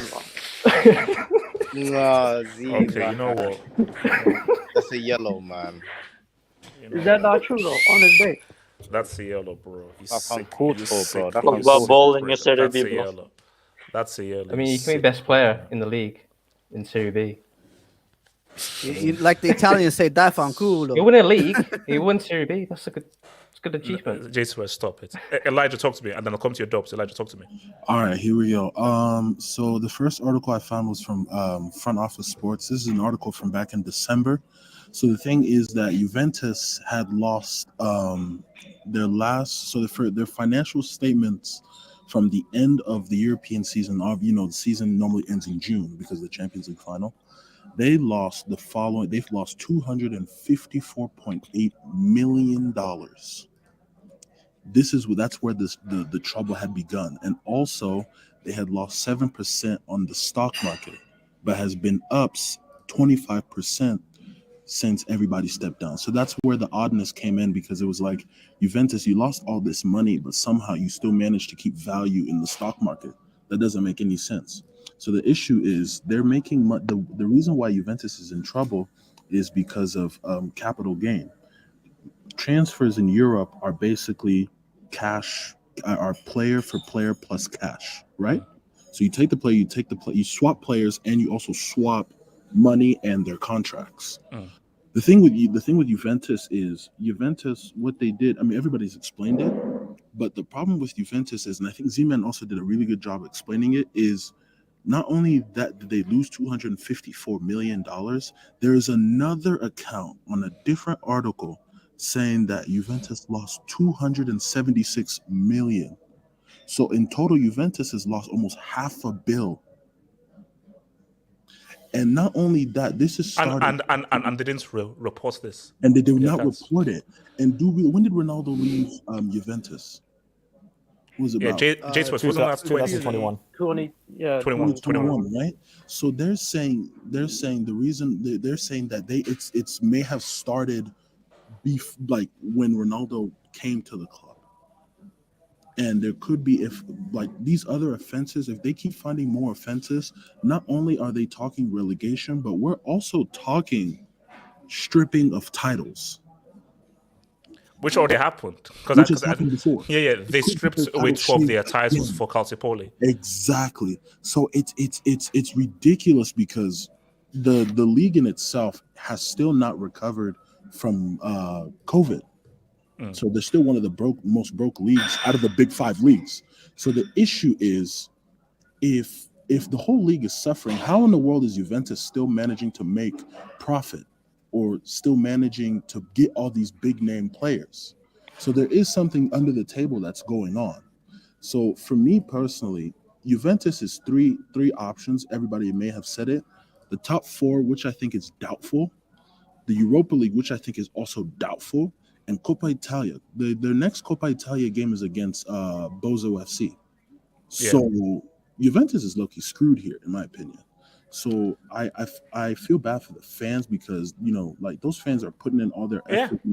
They're the fans are who pay the players. That's how I say it. The fans are who pay the players. The players make the money from the fans, and the fans are going to get cheated here, because and I think that's another trial. I think their next trial is in February, which will possibly decide whether there could be extra punishments. And not only that, Real Madrid and Barcelona are appealing to UEFA, have sent letters to UEFA asking for expulsion from Europe for the next 5 years. So we mean for Juventus to be expelled. Juventus, yeah, they're calling for Juventus to be suspended or expelled for 5 years. Well, I think that's like February 22nd, isn't it? Where we'll basically find this whole thing happening. Wait, why is Real Madrid and Barcelona want them out?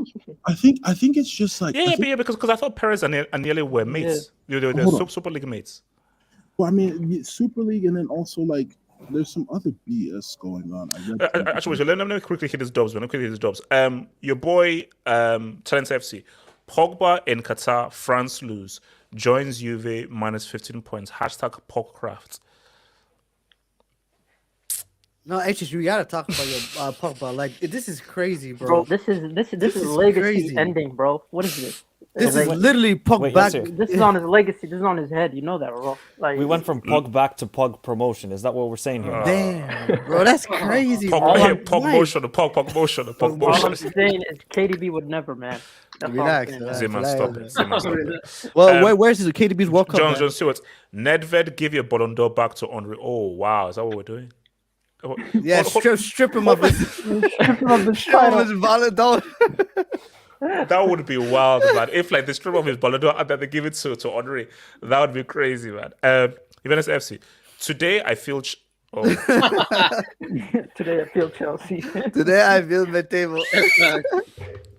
I don't know who you are and so forth, but that's a yellow. Whoever you are. Actually, that's a class. Nah, that's a trash top, man. That's a trash top, man. John Stewart. HH, when are we going to get an entire wing for your events? Oh no, it's been. Do you have okay, hold on. Because let me ask you guys a question. So many UCL finals bottled and now 2 cheating scandals. How many of the titles are legit? Okay, here's the thing. So the rule of the Brick Academy is that you can only have 1 wing built. So currently, the PSG wing has been standing ever since Miracle at Camp Nou. Should the PSG wing remain or should it be replaced by the Juve wing? No, you know what's interesting. There was the Barcelona wing. It's actually, when they lost it too. That's like a special product for 6 months and then it got stripped down. No. It's actually dud for PSG to keep their wing, bro. How do you keep your wing based on results? These guys are doing like criminal acts. You're still keeping your wing. Okay, but my thing is, Mike, should the PSG wing remain or should it now be replaced by the Juve wing? Let's reevaluate. Let's wait until February. Let's wait until February. The court case. Then we can decide how far. Okay. This is my deal, but if Juve get relegated, for the second time, permanent win. For the second time, it's a permanent win. If Juve get relegated for the second time, that has nothing to do with the football, then. Not only would they get rid of wing, I will put them in the DOI category of the degree of impossibility as well. So, what a club, man. Shout out to your boy Tapio, man. Thank you for the dub. Do you know why Juve fans are playing victim? This is like when Bartomeu tried to play victim. Play stupid games, win stupid prizes. Just because you weren't alone in your nonsense doesn't make you innocent. So, I steal something. And 5 other people steal something. What are you doing? That crime is still a crime. All because other people don't. It doesn't matter. Okay, fine. Let them go get it. Because you know what they will say? Just make sure you don't get caught. Just make sure that you don't get caught. Don't worry about other guys being prosecuted. What you did is still a crime. Whether they get prosecuted or not, that's their business. But if you committed a crime, you committed a crime. It is what it is. So whether those guys also... So can we punish Salernitana, Empoli, Sassuolo, all this stuff? Can we punish these clubs as well? Because they punished us. But this is the point I'm making. You have to realize that taxes. Someone now, let's say they're 2 self-employed people. One person earns like 20,000 a year, another person earns 100,000 a year, and they both lie on their tax returns. Who is the taxman going to go for? Does the taxman care about the 20,000 a year guy? Hell no. 100,000 a year, I'm coming for you because you're the big prize. So if you know that you're the big prize and so forth, you best know that your taxes are spotless because there's a spotlight on you. So even if you're Juventus, not Salernitana, not Pescara, if you're Juve, you have to be sure that everything's right because there's going to be a greater spotlight on you because you're Juventus. Who cares about Salernitana and so forth? Who cares? They're a small fry. But because you're Juve, you've got to make sure that everything's right because people are watching you a lot more. Yeah, and apparently all those other clubs were cleared of the investigation. So Juventus are the only ones who got caught. And they did over, I think, 50 transfers that were overvalued. And then I see all these Juventus fans crying about the Osimhen deal from Lille to Napoli because of this one player who was valued at like 20 million and he played like in the 5th division of France. So, Juventus, man. That's right. And shout out to your boy, Mark. Who is better, HH, Weston, McKennie, or Mount? McKennie, especially after that World Cup. You see, I was always like a bit iffy on McKennie. I was like, World Cup, super impressed. I was very impressed by him at the World Cup. No, I mean, HH, you used to see where Weston McKennie is playing on the pitch. He's playing right wing back with Allegri. Wow. That's what Legler's doing. Even after what he did at the World Cup. You know what he did? He has Weston McKennie a right wing back, and he has Kia as a left wing back. Wow. You see, that's why they got prosecuted, man. Well, I'm not going to say that name because I'm not that stupid, man. So all I'm going to just say is Finn. Juve sold a player twice under.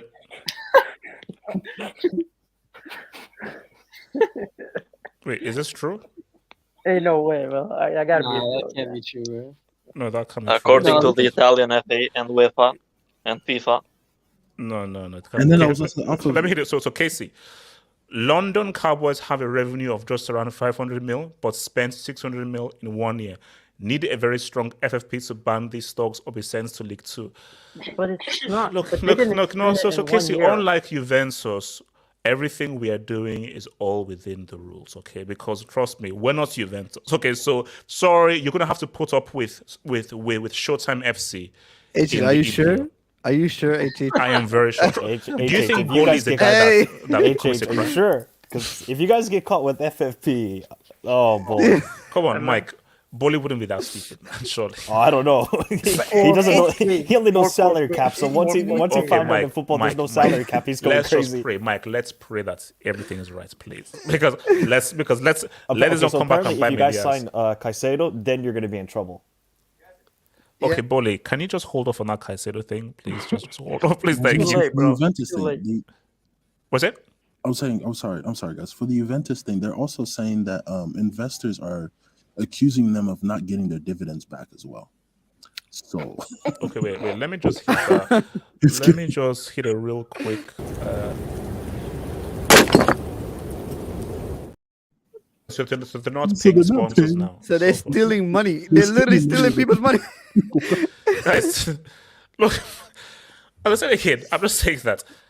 Is this like Godfather? Is this like Goodfellas or something? Is this like what's Mickey Blue Eyes? It's Boardwalk Empire? Imagine calling the Juventus Donald Trump, headquarters fake news. Imagine calling the Juventus headquarters and they're angry at you for asking for your money, bro. Like, stop asking the question, bro. You're gonna get your money now. No, 100%. Someone is making a movie out of this. 100%. And the movie starts with Moji and Calciopoli. Someone is making a movie. By the way, HH, let me tell you about the Agnelli family. During World War II, they sold tanks to Germany. Okay. They would produce weapons, and they switched to cars. And they bought Juventus.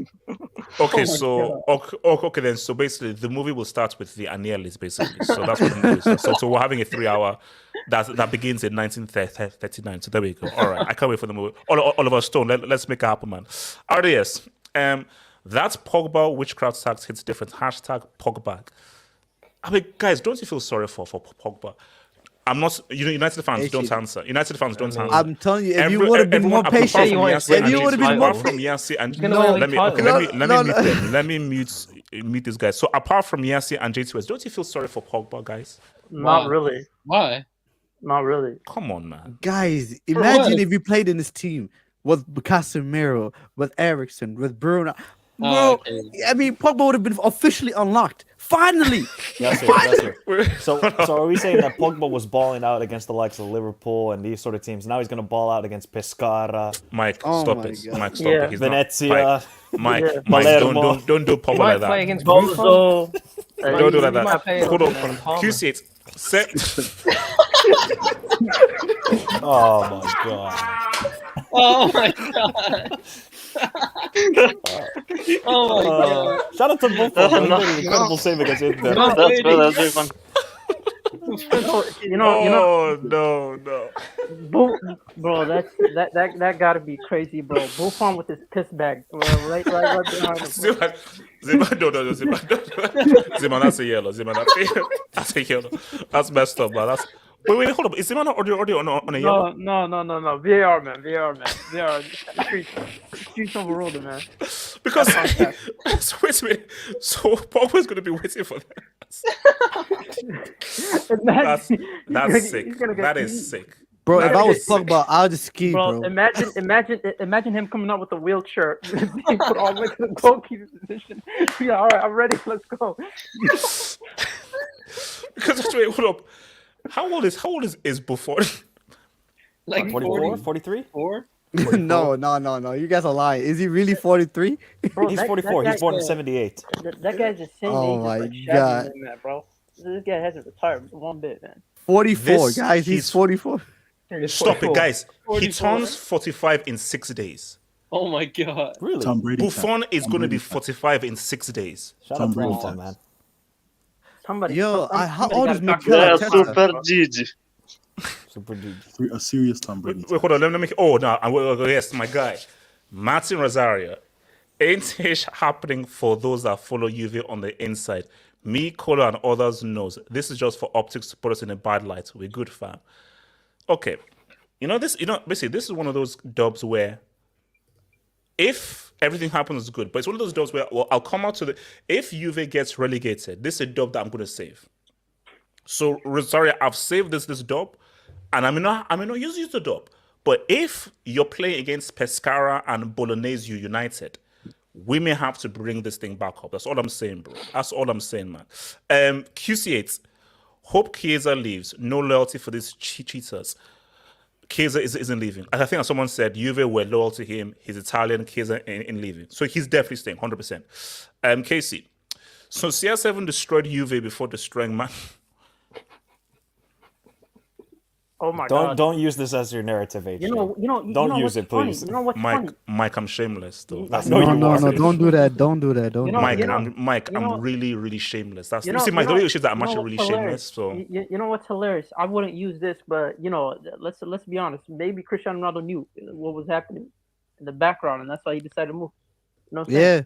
Maybe he was saving that man. club, and he left, Bring your boy David C.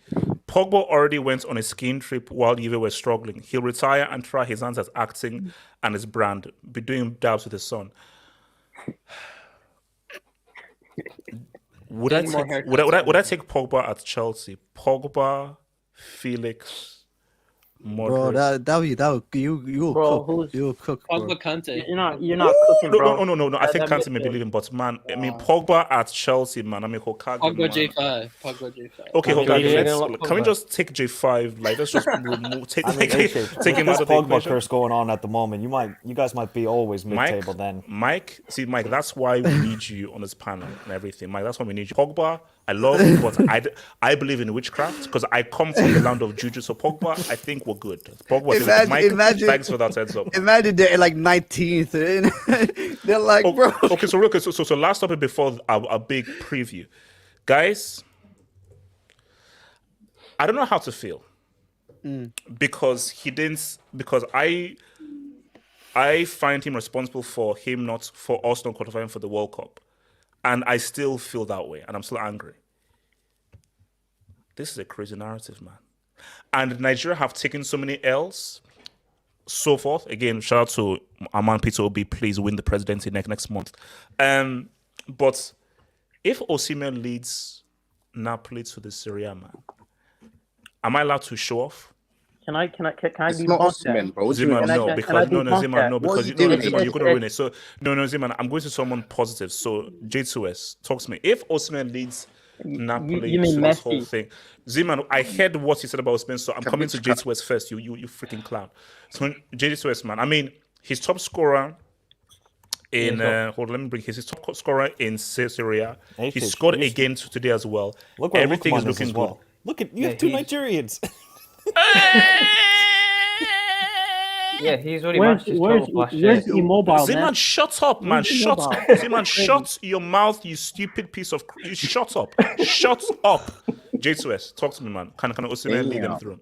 I mean, he still represents the super losers, but, Okay, we didn't actually start there, but okay, all right. I mean, let's just keep it with Nana. Let's just keep it to Naples, please. I mean, I'm always going to remember Osimhen, that Nigeria team, because it made me happy, Yeah, very happy. Yeah, made everyone happy. But will this surpass what Maradona did? Should they build a statue?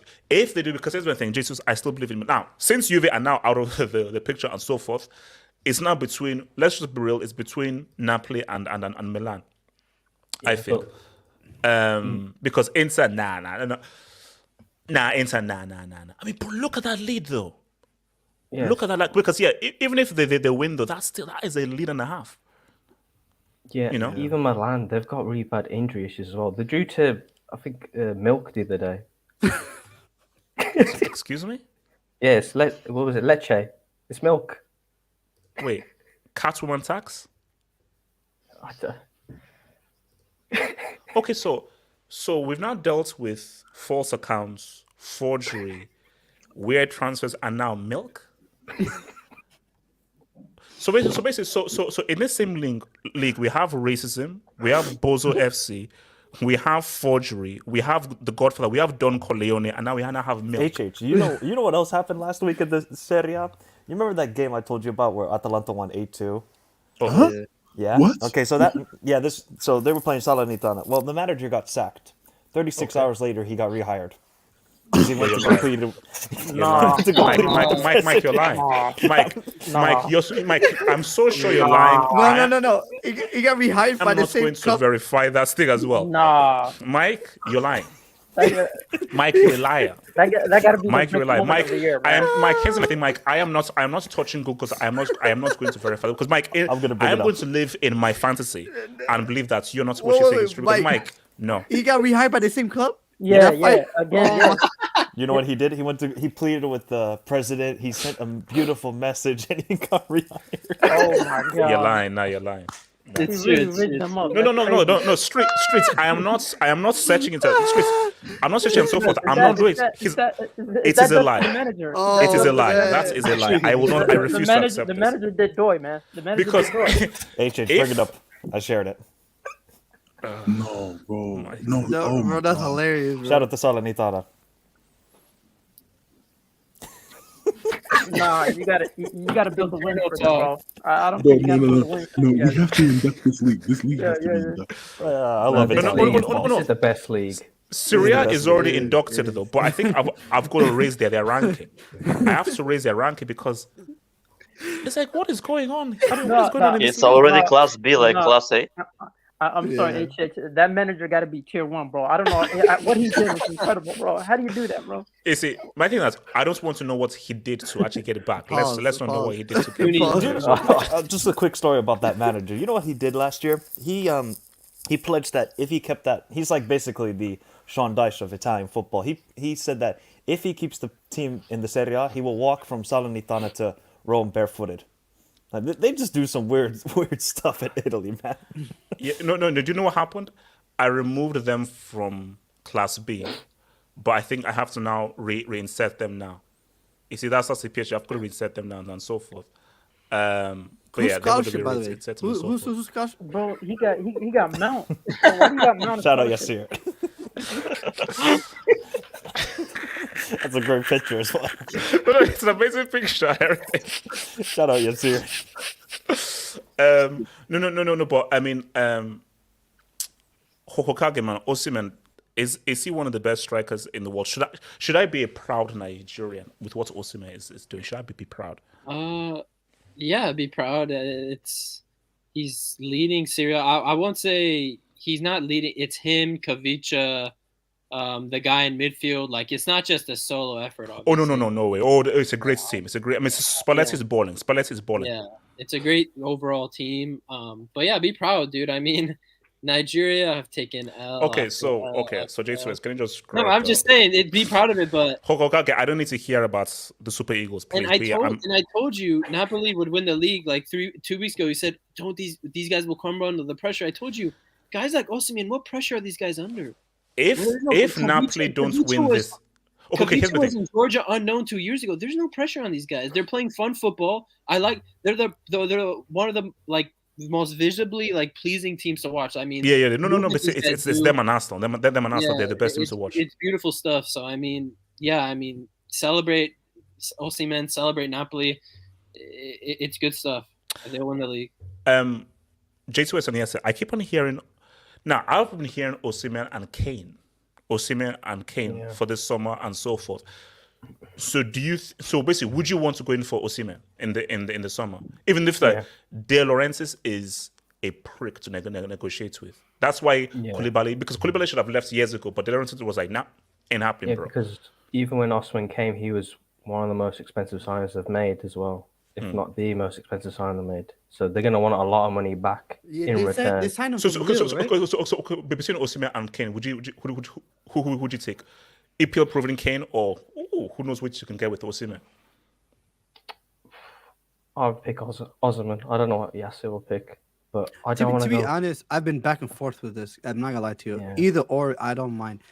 But the thing If you is, had to, if you had to pick one, so you have to make a decision. You can only you go know for me, one. You know me, bro. You know me, man. With my brother, my Nigerian brother. You know me, Pan Africa. You know, shout out to Dr. Umar. You know, hey, you know me. Hey, you know me. You know me. It's like I would love to have, bro. You know how happy I was to have a Nigerian in our team. We don't have Nigerians in our team. The only Nigerian we had was Kane is Igalo. EPL proven. Kane is EPL proven. Yeah, but he also plays for Spurs. But here's the thing with Kane though. Like I've always, for whatever reason, I always felt like it was fate that he ends up at United. I felt like it was so inevitable. Like I remember I was playing like FIFA, and I was playing this a couple years ago, and there was this a thing called The Journey, where you had to play as like this character named Alexandre. Yeah. Weird mode. So I was playing as I played for United, and then they ended up signing Kane every single time. So I was like, you know, it seems like it's destined. United, Kane, it just seems like it was meant to be. So I feel like 1,000% we're gonna get Kane. 1,000%. Wait. Who do you think will? I mean, anyone can jump in. Who do you think will be cheaper in the summer, Osimhen or Kane? Kane. He's got 1 year left on his contract. Yeah. But then remember, Levy is very. If Napoli win that Serie A, Osimhen and Kivic are going to be 150 each. Yeah.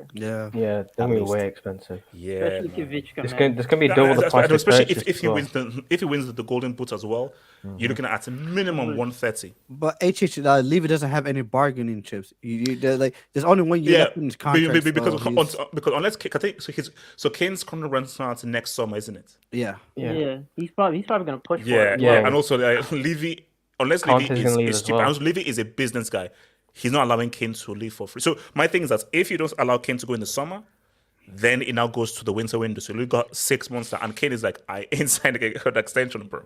So yeah. Actually, if you think Kane to United, I think is it. I think Kane to United is it. Can I talk about that? Zima, talk to me. Listen, I think Kane is a superior striker in every dimension compared to. Victor here comes the hate. It's the truth, though. It's the truth, though. I think under Manchester United, under Manchester United, this guy's playmaking abilities, bro. I mean, he would cook under your team. But at the same time, you know, Ten Hag's favorite thing is to turn bum strikers into actual just goal scorers. That's it. You calling no, a bum? No, I'm not calling him a bum. I think he's a decent striker. I just don't rate him that high, and he's not the superstar of that team, bro. It's Kivichka. Everyone knows he's the superstar. No, Kivichka is the star player. Yeah. But under Ten Hag, I mean that guy's whole team is just to build up to the final third and then to score. So this guy being central and not being a part of the build up, I don't think it would be that impactful considering that they play from the flank, and this guy could just go central and just go score, and that could be his only job, and he could press as well. I think he would fit, but in terms of Victor, man, shout out to Victor. His name is Osimhen. Don't call him by his first name. What Victor? Okay. No. You know what? No. K-Dog. Can I speak on this, HH? Okay, no, I'll come. So, Mike, talk to me. Yeah, look, I was actually checking. There has never been an African top goal scorer in the Serie A in the 132-year history. Not George Weah. None of these players. Weah didn't top the scoring? No. So Osimhen would be the first one. So shout out to him, man. And with the way Lukman is going, bro, Lukman, I don't know what's happened to him. Gasperini has got this guy balling. No, Gasperini is a damn good coach, man. He's a damn good coach. Ademola Lukman is ridiculous at the moment. So, is he on loan or is he? No, it's a permanent transfer for Lukman. I mean, he's going to get a move at this rate because he is balling out. It's funny. There's three Africans guys in the are top 9 four goals. because Enzola is from Angola. So you know what? Shout out to Bozo FC, those pricks, anyways. Yeah. I was just thinking the last sacrifice for Maradona was to get Juventus to drop points. I think that was the last sacrifice by Maradona, so that he can ensure that Napoli win this title. If they bottle Bro, this, it's this 12 Maradona points. narrative is crazy. Bro, The he is moment that sad- Maradona leaves us, Argentina win first Copa America since '93, first World Cup since '86, and Napoli could win their first What? major title since 1990. That's crazy. Why don't you use it as like increasing his legacy? Zeman, did you hear what I said? No, Zeman, did you hear what I said to Mike? So you should be for I'm Napoli shameless. Zeman, this has been added to the Maradona narrative. Of course it is. 100%, of course it is. So you would want Napoli to win then, based on that. I don't know. Napoli are the weirdest team because they have so many like different nationalities on the squad. They have South Koreans, they got Slovakians, Georgians, Nigerians. But Mike, here's my thing though. The recruitment is great. If man. Napoli it is. Screw this up, is this the biggest choke job of all time? For Serie A, yeah, it has to be. No. I'm saying like all-time choke jobs. No, the Newcastle one in the 90s was pretty bad. But 96, 97?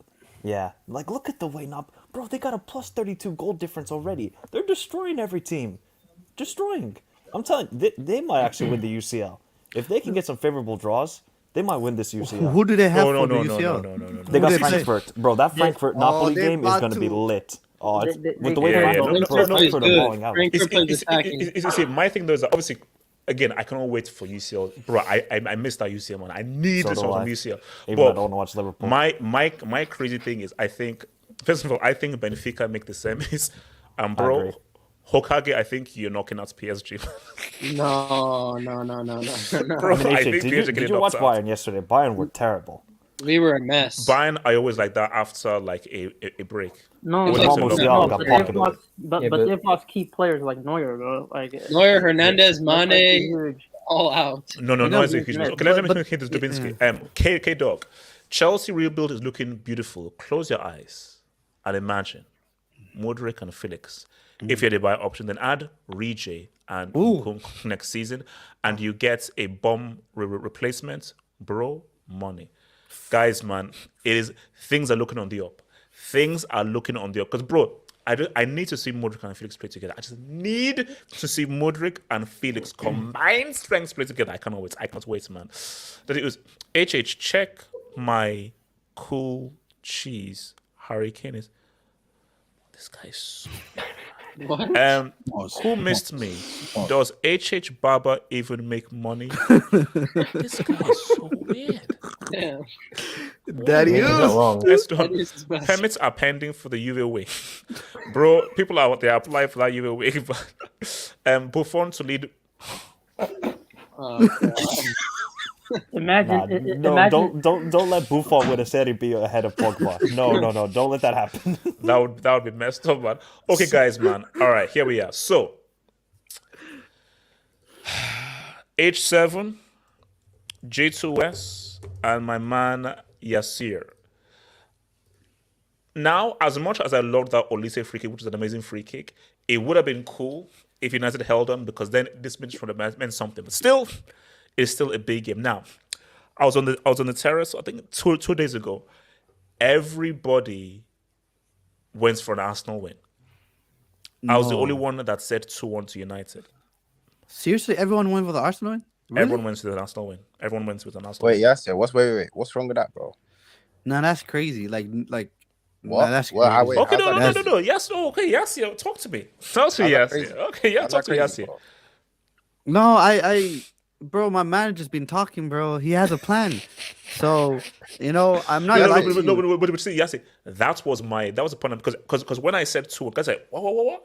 And then I said, look, what Ten Hag has shown is that, no, this guy is a tactician, man. And this guy really knows how to do something. And I feel that I've seen this reply before. No Casemiro.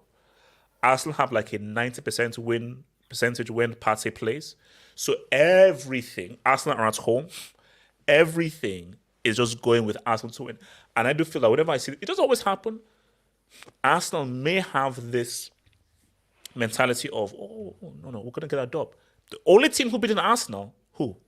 United. Now, through no party, I understand, no party and so forth. I get that. Sambi Lokonga gave them 2 goals, guys. Come on. No, see, my thing is, Arsenal are the favourites. 100% they're the favorites and they should win. But here's my thing. If United beat Arsenal at their crib without Casemiro, I do feel that is a huge statement for United. I think it's a bigger statement for United winning than Arsenal winning. Arsenal losing is not the end of the world because I still feel them beating Tottenham is still a huge deal. Because look, let's put it, City are going to pesperize Wolves and so forth. I'm just saying that Ten Hag, I think, has a plan. But yes, it talks to me. You talk to me. Talk to me. Yes, it talks to me. No, I feel like people underestimate United. United are not as it's not as. Who are underestimating United? I No. think People are saying, okay, Casemiro is a huge miss. Bro, United, before the Palace draw, were the most informed team in the league. No. What I mean is like I think what I mean is like people underestimate United in this game. I'm not talking about overall. I think in this game people underestimate United because it's about matchups. In my opinion, it's all about matchups. And the thing is, United, especially, we have shown that teams that generally need the ball, we can play very well against. Like Man United, if the other team dominates the ball like Arsenal would, and it will put the pressure will be on Arsenal. Because the thing is, the moment Arsenal makes a mistake, then Man United, that's where we capitalize, and we feel very comfortable in doing that. I understand. So is this a McFred midfield there without Casemiro? I think he has a plan, and I think his plan is to play Martinez in midfield. Oh my God! That's what someone said. That. So bring him in the in middle. the DM. Bring him in the middle. So I think he's gonna play DM, and I think Luke Shaw is gonna play center back, and then Malacia will be a left back. And I think what United are gonna do is gonna be similar to what we did against City. We're gonna try to make sure that Malacia and Wan-Bissaka win that 1v1 battle against Martinelli and Saka. Make sure they don't get any joy, and then I think because then with Martinez in midfield, we can actually play as a back three when we're actually building up. So I think it works very, very well. And because Martinez is our best ball playing center back. Oh, no, like he's the guy is phenomenal. So quality. So I think that's what we're gonna do. We're gonna try to overload the midfield. I think we're gonna have more players in midfield, and we're gonna make sure there's at least 1-2 players always on. Are you so you believe United are going to Yeah, I think we're gonna win. I think we're gonna win 2-1. I think it's gonna be a typical Man United Arsenal game where Arsenal dominates the ball. Arsenal has the chances. They're just not clinical, and United are clinical. I think it's gonna be one of those games. J2 has talked to me. I'll come to H7. I want to say something real quick. Okay, no, I said J2S. I said J2S. J2S and then H7. I'll come to you, call J2S. Okay, I so many people have said Casemiro's out. So the big factor everyone's saying is because Casemiro's out, Arsenal are going to win because they've got Partey, Xhaka, and Odegaard against. I think we'll play McFred, Eriksen as the 10, and then Bruno on the right, like we did against Man City, but without Casemiro, obviously. I'm predicting a 2-1 win to United as well. Because because we've got Rashford on the wing. There's no Martial, so we have to play Weghorst up front. And him against Gabriel and Saliba, I think he'll work because he's 6'6". He will win the ball a lot in the air. Yeah. If he wins the ball a lot in the air, then he can pass it on to Rashford, who likes to run in behind. That's the game we're going to play. We're going to be in the counter-attack. We'll let Arsenal have possession, and then we'll go on the counter because that defense of Shaw on the left, Martinez, Varane, and Wan-Bissaka because there's no Delo going. That's a pretty solid defense. With McFred in front of them, yeah, they're a bit iffy in midfield, but they know how to protect the defense. It's just going to be that counter-attack with Rashford because Bruno Fernandes on the right wing against Man City, it was very slow because he can't really run in behind. So we're going to have to pack the midfield. Isn't Bruno going to be in the number 10 spots for this game? But because he doesn't want to drop either Eriksen or Bruno Fernandes. He wants to play all together because Eriksen and Bruno Fernandes are our best two creators in the team. Yeah. So he's going to want to play him because he's not going to. Anthony hasn't been that good. No. And the Rashford and especially if you're on the counter attack, you need perpetual motion. So you need someone to like attack and be direct. Which is why do you start Garnacho in this game? I think you bring him on as an impact sub, depending on how the game is. Because I don't think you can start Garnacho in such big matches. He's too young. Okay, so what would your attacking unit be then to start? It would be the front three would be Rashford on the left, Weghorst up front, and Bruno on the right. But Bruno will tuck it into the midfield because we need to pack the midfield.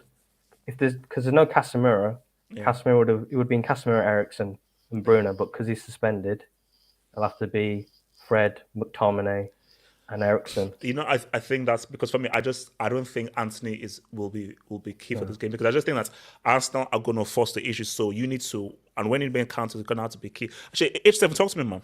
How are you viewing this? Because it's interesting. They've both gone for 2-1. Usually I don't come out with chest and talk big on my club and that whatnot and that, and we're facing up with teams like the Big Six in it. But you know them tweets that people put out, we're gonna humble, destroy, embarrass, and insert that team's name. I feel like we're gonna actually do that to Man United tomorrow, because they're actually underestimating what happened last time. Last time the narrative was we played all that good football, whatnot, blah blah blah, but they lot hit us on the counter and won the game, and they thought they were better than us. But we had Sambi Lokonga in the midfield. This time we're gonna have Partey, and this time they're not gonna have no Casemiro. They're gonna have a McTominay and Fred probably. Bro, we're gonna win that midfield battle. But let me ask this. So, true, Casemiro is a huge miss, but don't you feel that? First of all, don't you respect Ten Hag as a tactician? That's one. But two, don't you know that United are going to be like very difficult to break them? Because let's be real, Newcastle. You didn't score against them because United know that, okay, we can't come out and play against these guys. So we're going to sit back and counter. So you're not going to have to break us down. Who did we not? Last time we tried bringing people off the bench, but we only had defenders against Newcastle, and we should have had 2 penalties in that game. So you can see we couldn't break them. Bro, we're gonna have Trossard's gonna get a debut goal, guys. Book it. I said it right now. He's getting a debut goal against Man United tomorrow, and I think we're gonna win 4-1. H7, that's crazy. That's crazy. J2S, Arsenal fans. Arsenal fans. They just get too excited. I'm already hearing the Bundesliga and haven't even won it yet. What do you mean Arsenal fans? They're on top of the league. They're on top of the league, though. Like, how could they not be confident? No. My thing, no. But come on, 4-1 is crazy. Okay, call. Okay, call. Talk to me. Call. I got a draw tomorrow. There's a reason why I'm saying this. Man City, there's something that keeps happening. When you give City this opportunity to come back to second place, you've damaged your chances of winning the Premier League. Tottenham should have beaten City. And I think now that City has kind of got back their confidence after that Tottenham game, it's going to be very hard to defeat Wolves, to defeat City. And I think it's also going to be very hard for... Cut that bitch off! Thank you. Mike, Can you talking about the title race, bro? Mike, Arsenal against United. Arsenal United. No, I just wanted to ask Core, was Havertz offside today? Core. Please don't ask him that. So don't ask him that. Please, Mike, just talk about Arsenal United. No, that's a valid question, Mike. That's a very valid question. No. Please. Don't get call going. Don't get call going. Mike, go for it. Look, this should be a good game tomorrow.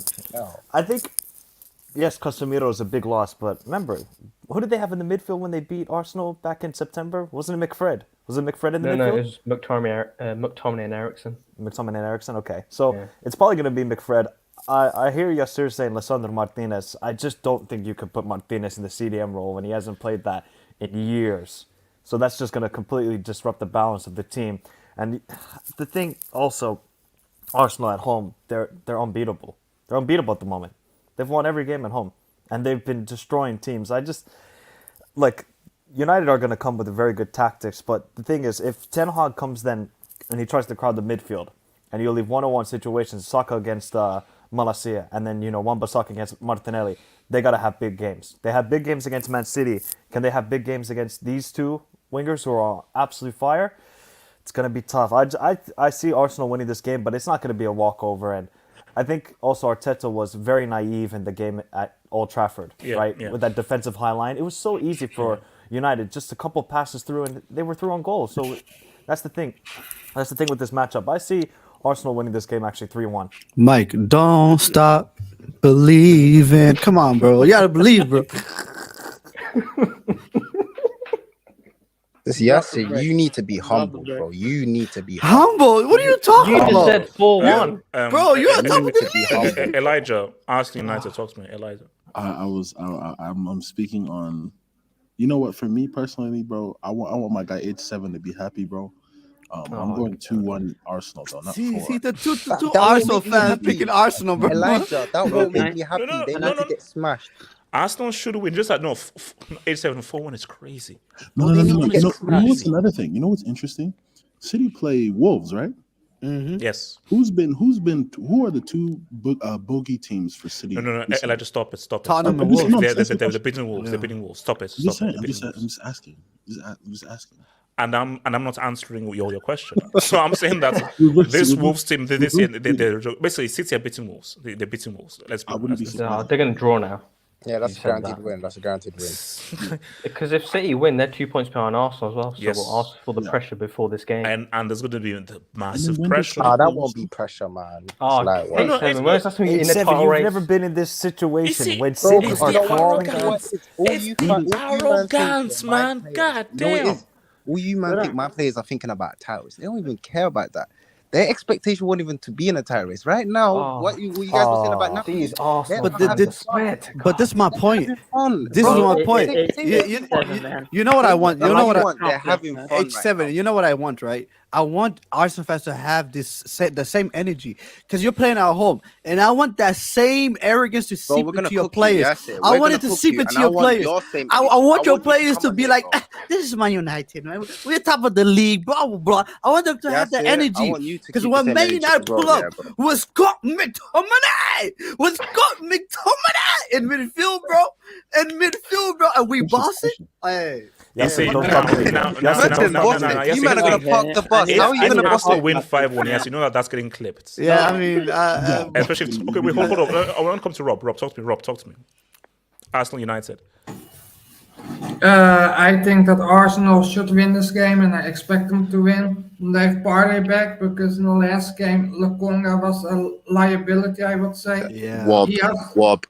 He hasn't been great all season, Lokonga, so I think that Partey is a huge upgrade. So I expect Arsenal to win tomorrow, and I will say 2-1. Ziman, you're going last because I don't like you. So I hate Gallic. Gallic said I love Haters previews. gonna hate, man. It is what it is. Listen, man. Premier League big games, they have an affinity to be asked. So 0-0. Stop it. Not much. Stop. That's actually true. Okay. You are right. Hokage, you are right to a degree with Hokage. Here's my difference. Hokage, trust me, I'm with you because there are many games, Chelsea United especially, have been positive been trashed. Don't put Chelsea. But Hokage, the reason why this is different is this isn't just about the names. The best team I think I've seen is Napoli. Second best team is Arsenal in terms of football. And United under Ten Hag is good. And Hokage put this as well. Expect City to beat Wolves. So Arsenal, there'll be an expectation for Arsenal to take the game to thinking because now they have to win because City will just be 2 points behind. And with that, United will now have their counter plan. Hokage, anything can happen. I will be shocked if it's a boring game. I'll be shocked. Because these are different teams that we know how they play, unlike Chelsea and United last season. So True, but I only say 0-0 because I think with the loss of Casemiro for the game, I was thinking that Man U would compensate by, maybe packing the midfield a little more, which would then also create opportunities for Arsenal on the wing. But I'm just going off the fact that, okay, if Arsenal play off the wing and they're packing the middle and they try to get balls in the box, Man U has been very impressive defensively the past couple games. So Arsenal also probably one of the best defenses in Europe right now. For 10 years, I think 70% of the big games have been total ass. So for this one it happens all the time. Oh, this Premier League game, it's going to be a banger, game of the season. And then it ends up being okay, I'll tell you, it'll be 0-0, but maybe it'll be exciting. But, man, I don't know. I feel like they're going to draw. It just has draw written all over. Okay. just because of Zeman, the Casemiro thing. If they had Casemiro, then I think Man U could take on him at full strength, and then the game will really open up. But I think they're going to try to compensate in the midfield because Casemiro is the key to this Man U team, in my opinion. Casemiro. You know how disrespectful these Arsenal fans are? They're saying Casemiro took that yellow card because he's scared of Partey. Yeah, he ducked bro. That is the dumbest thing I've ever heard of in my life. He's ducking the smoke. That is utter stupidity. Zeman, talk to me.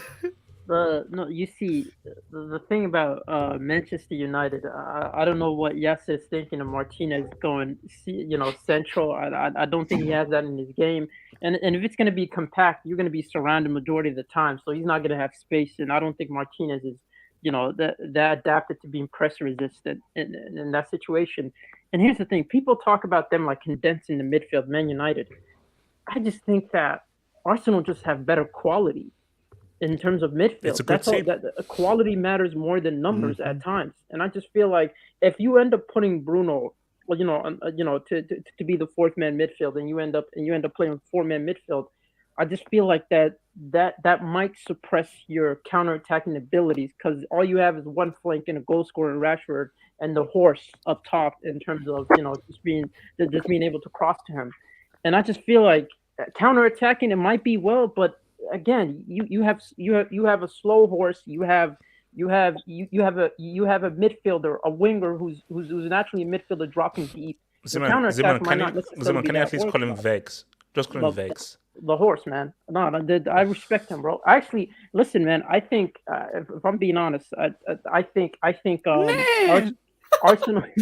Okay. All right. That's it. That's the street. Who done that? That's the yellow. I don't know who did that, bro. Who did that? Street. Who made a horse sound? No, that's a red card. Who did that? 87. That's a straight red. 87. Who did that? But who did that? I need someone to snitch. Street.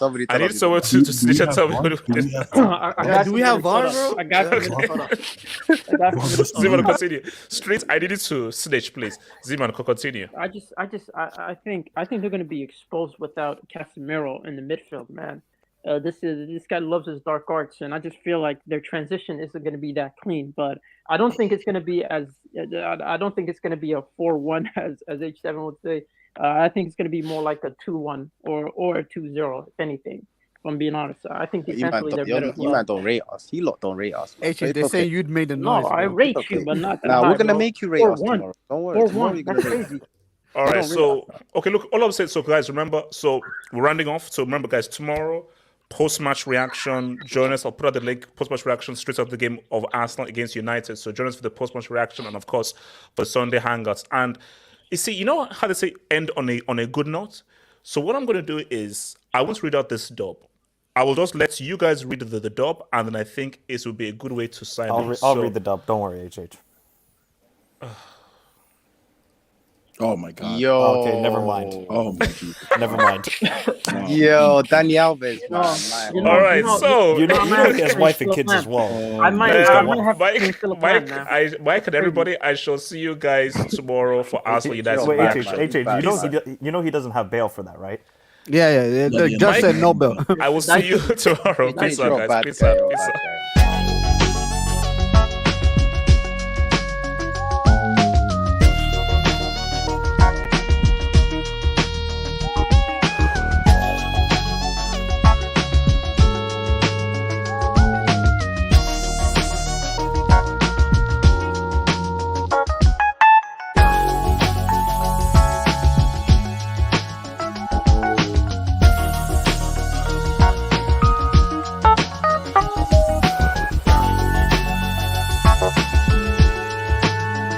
Bye.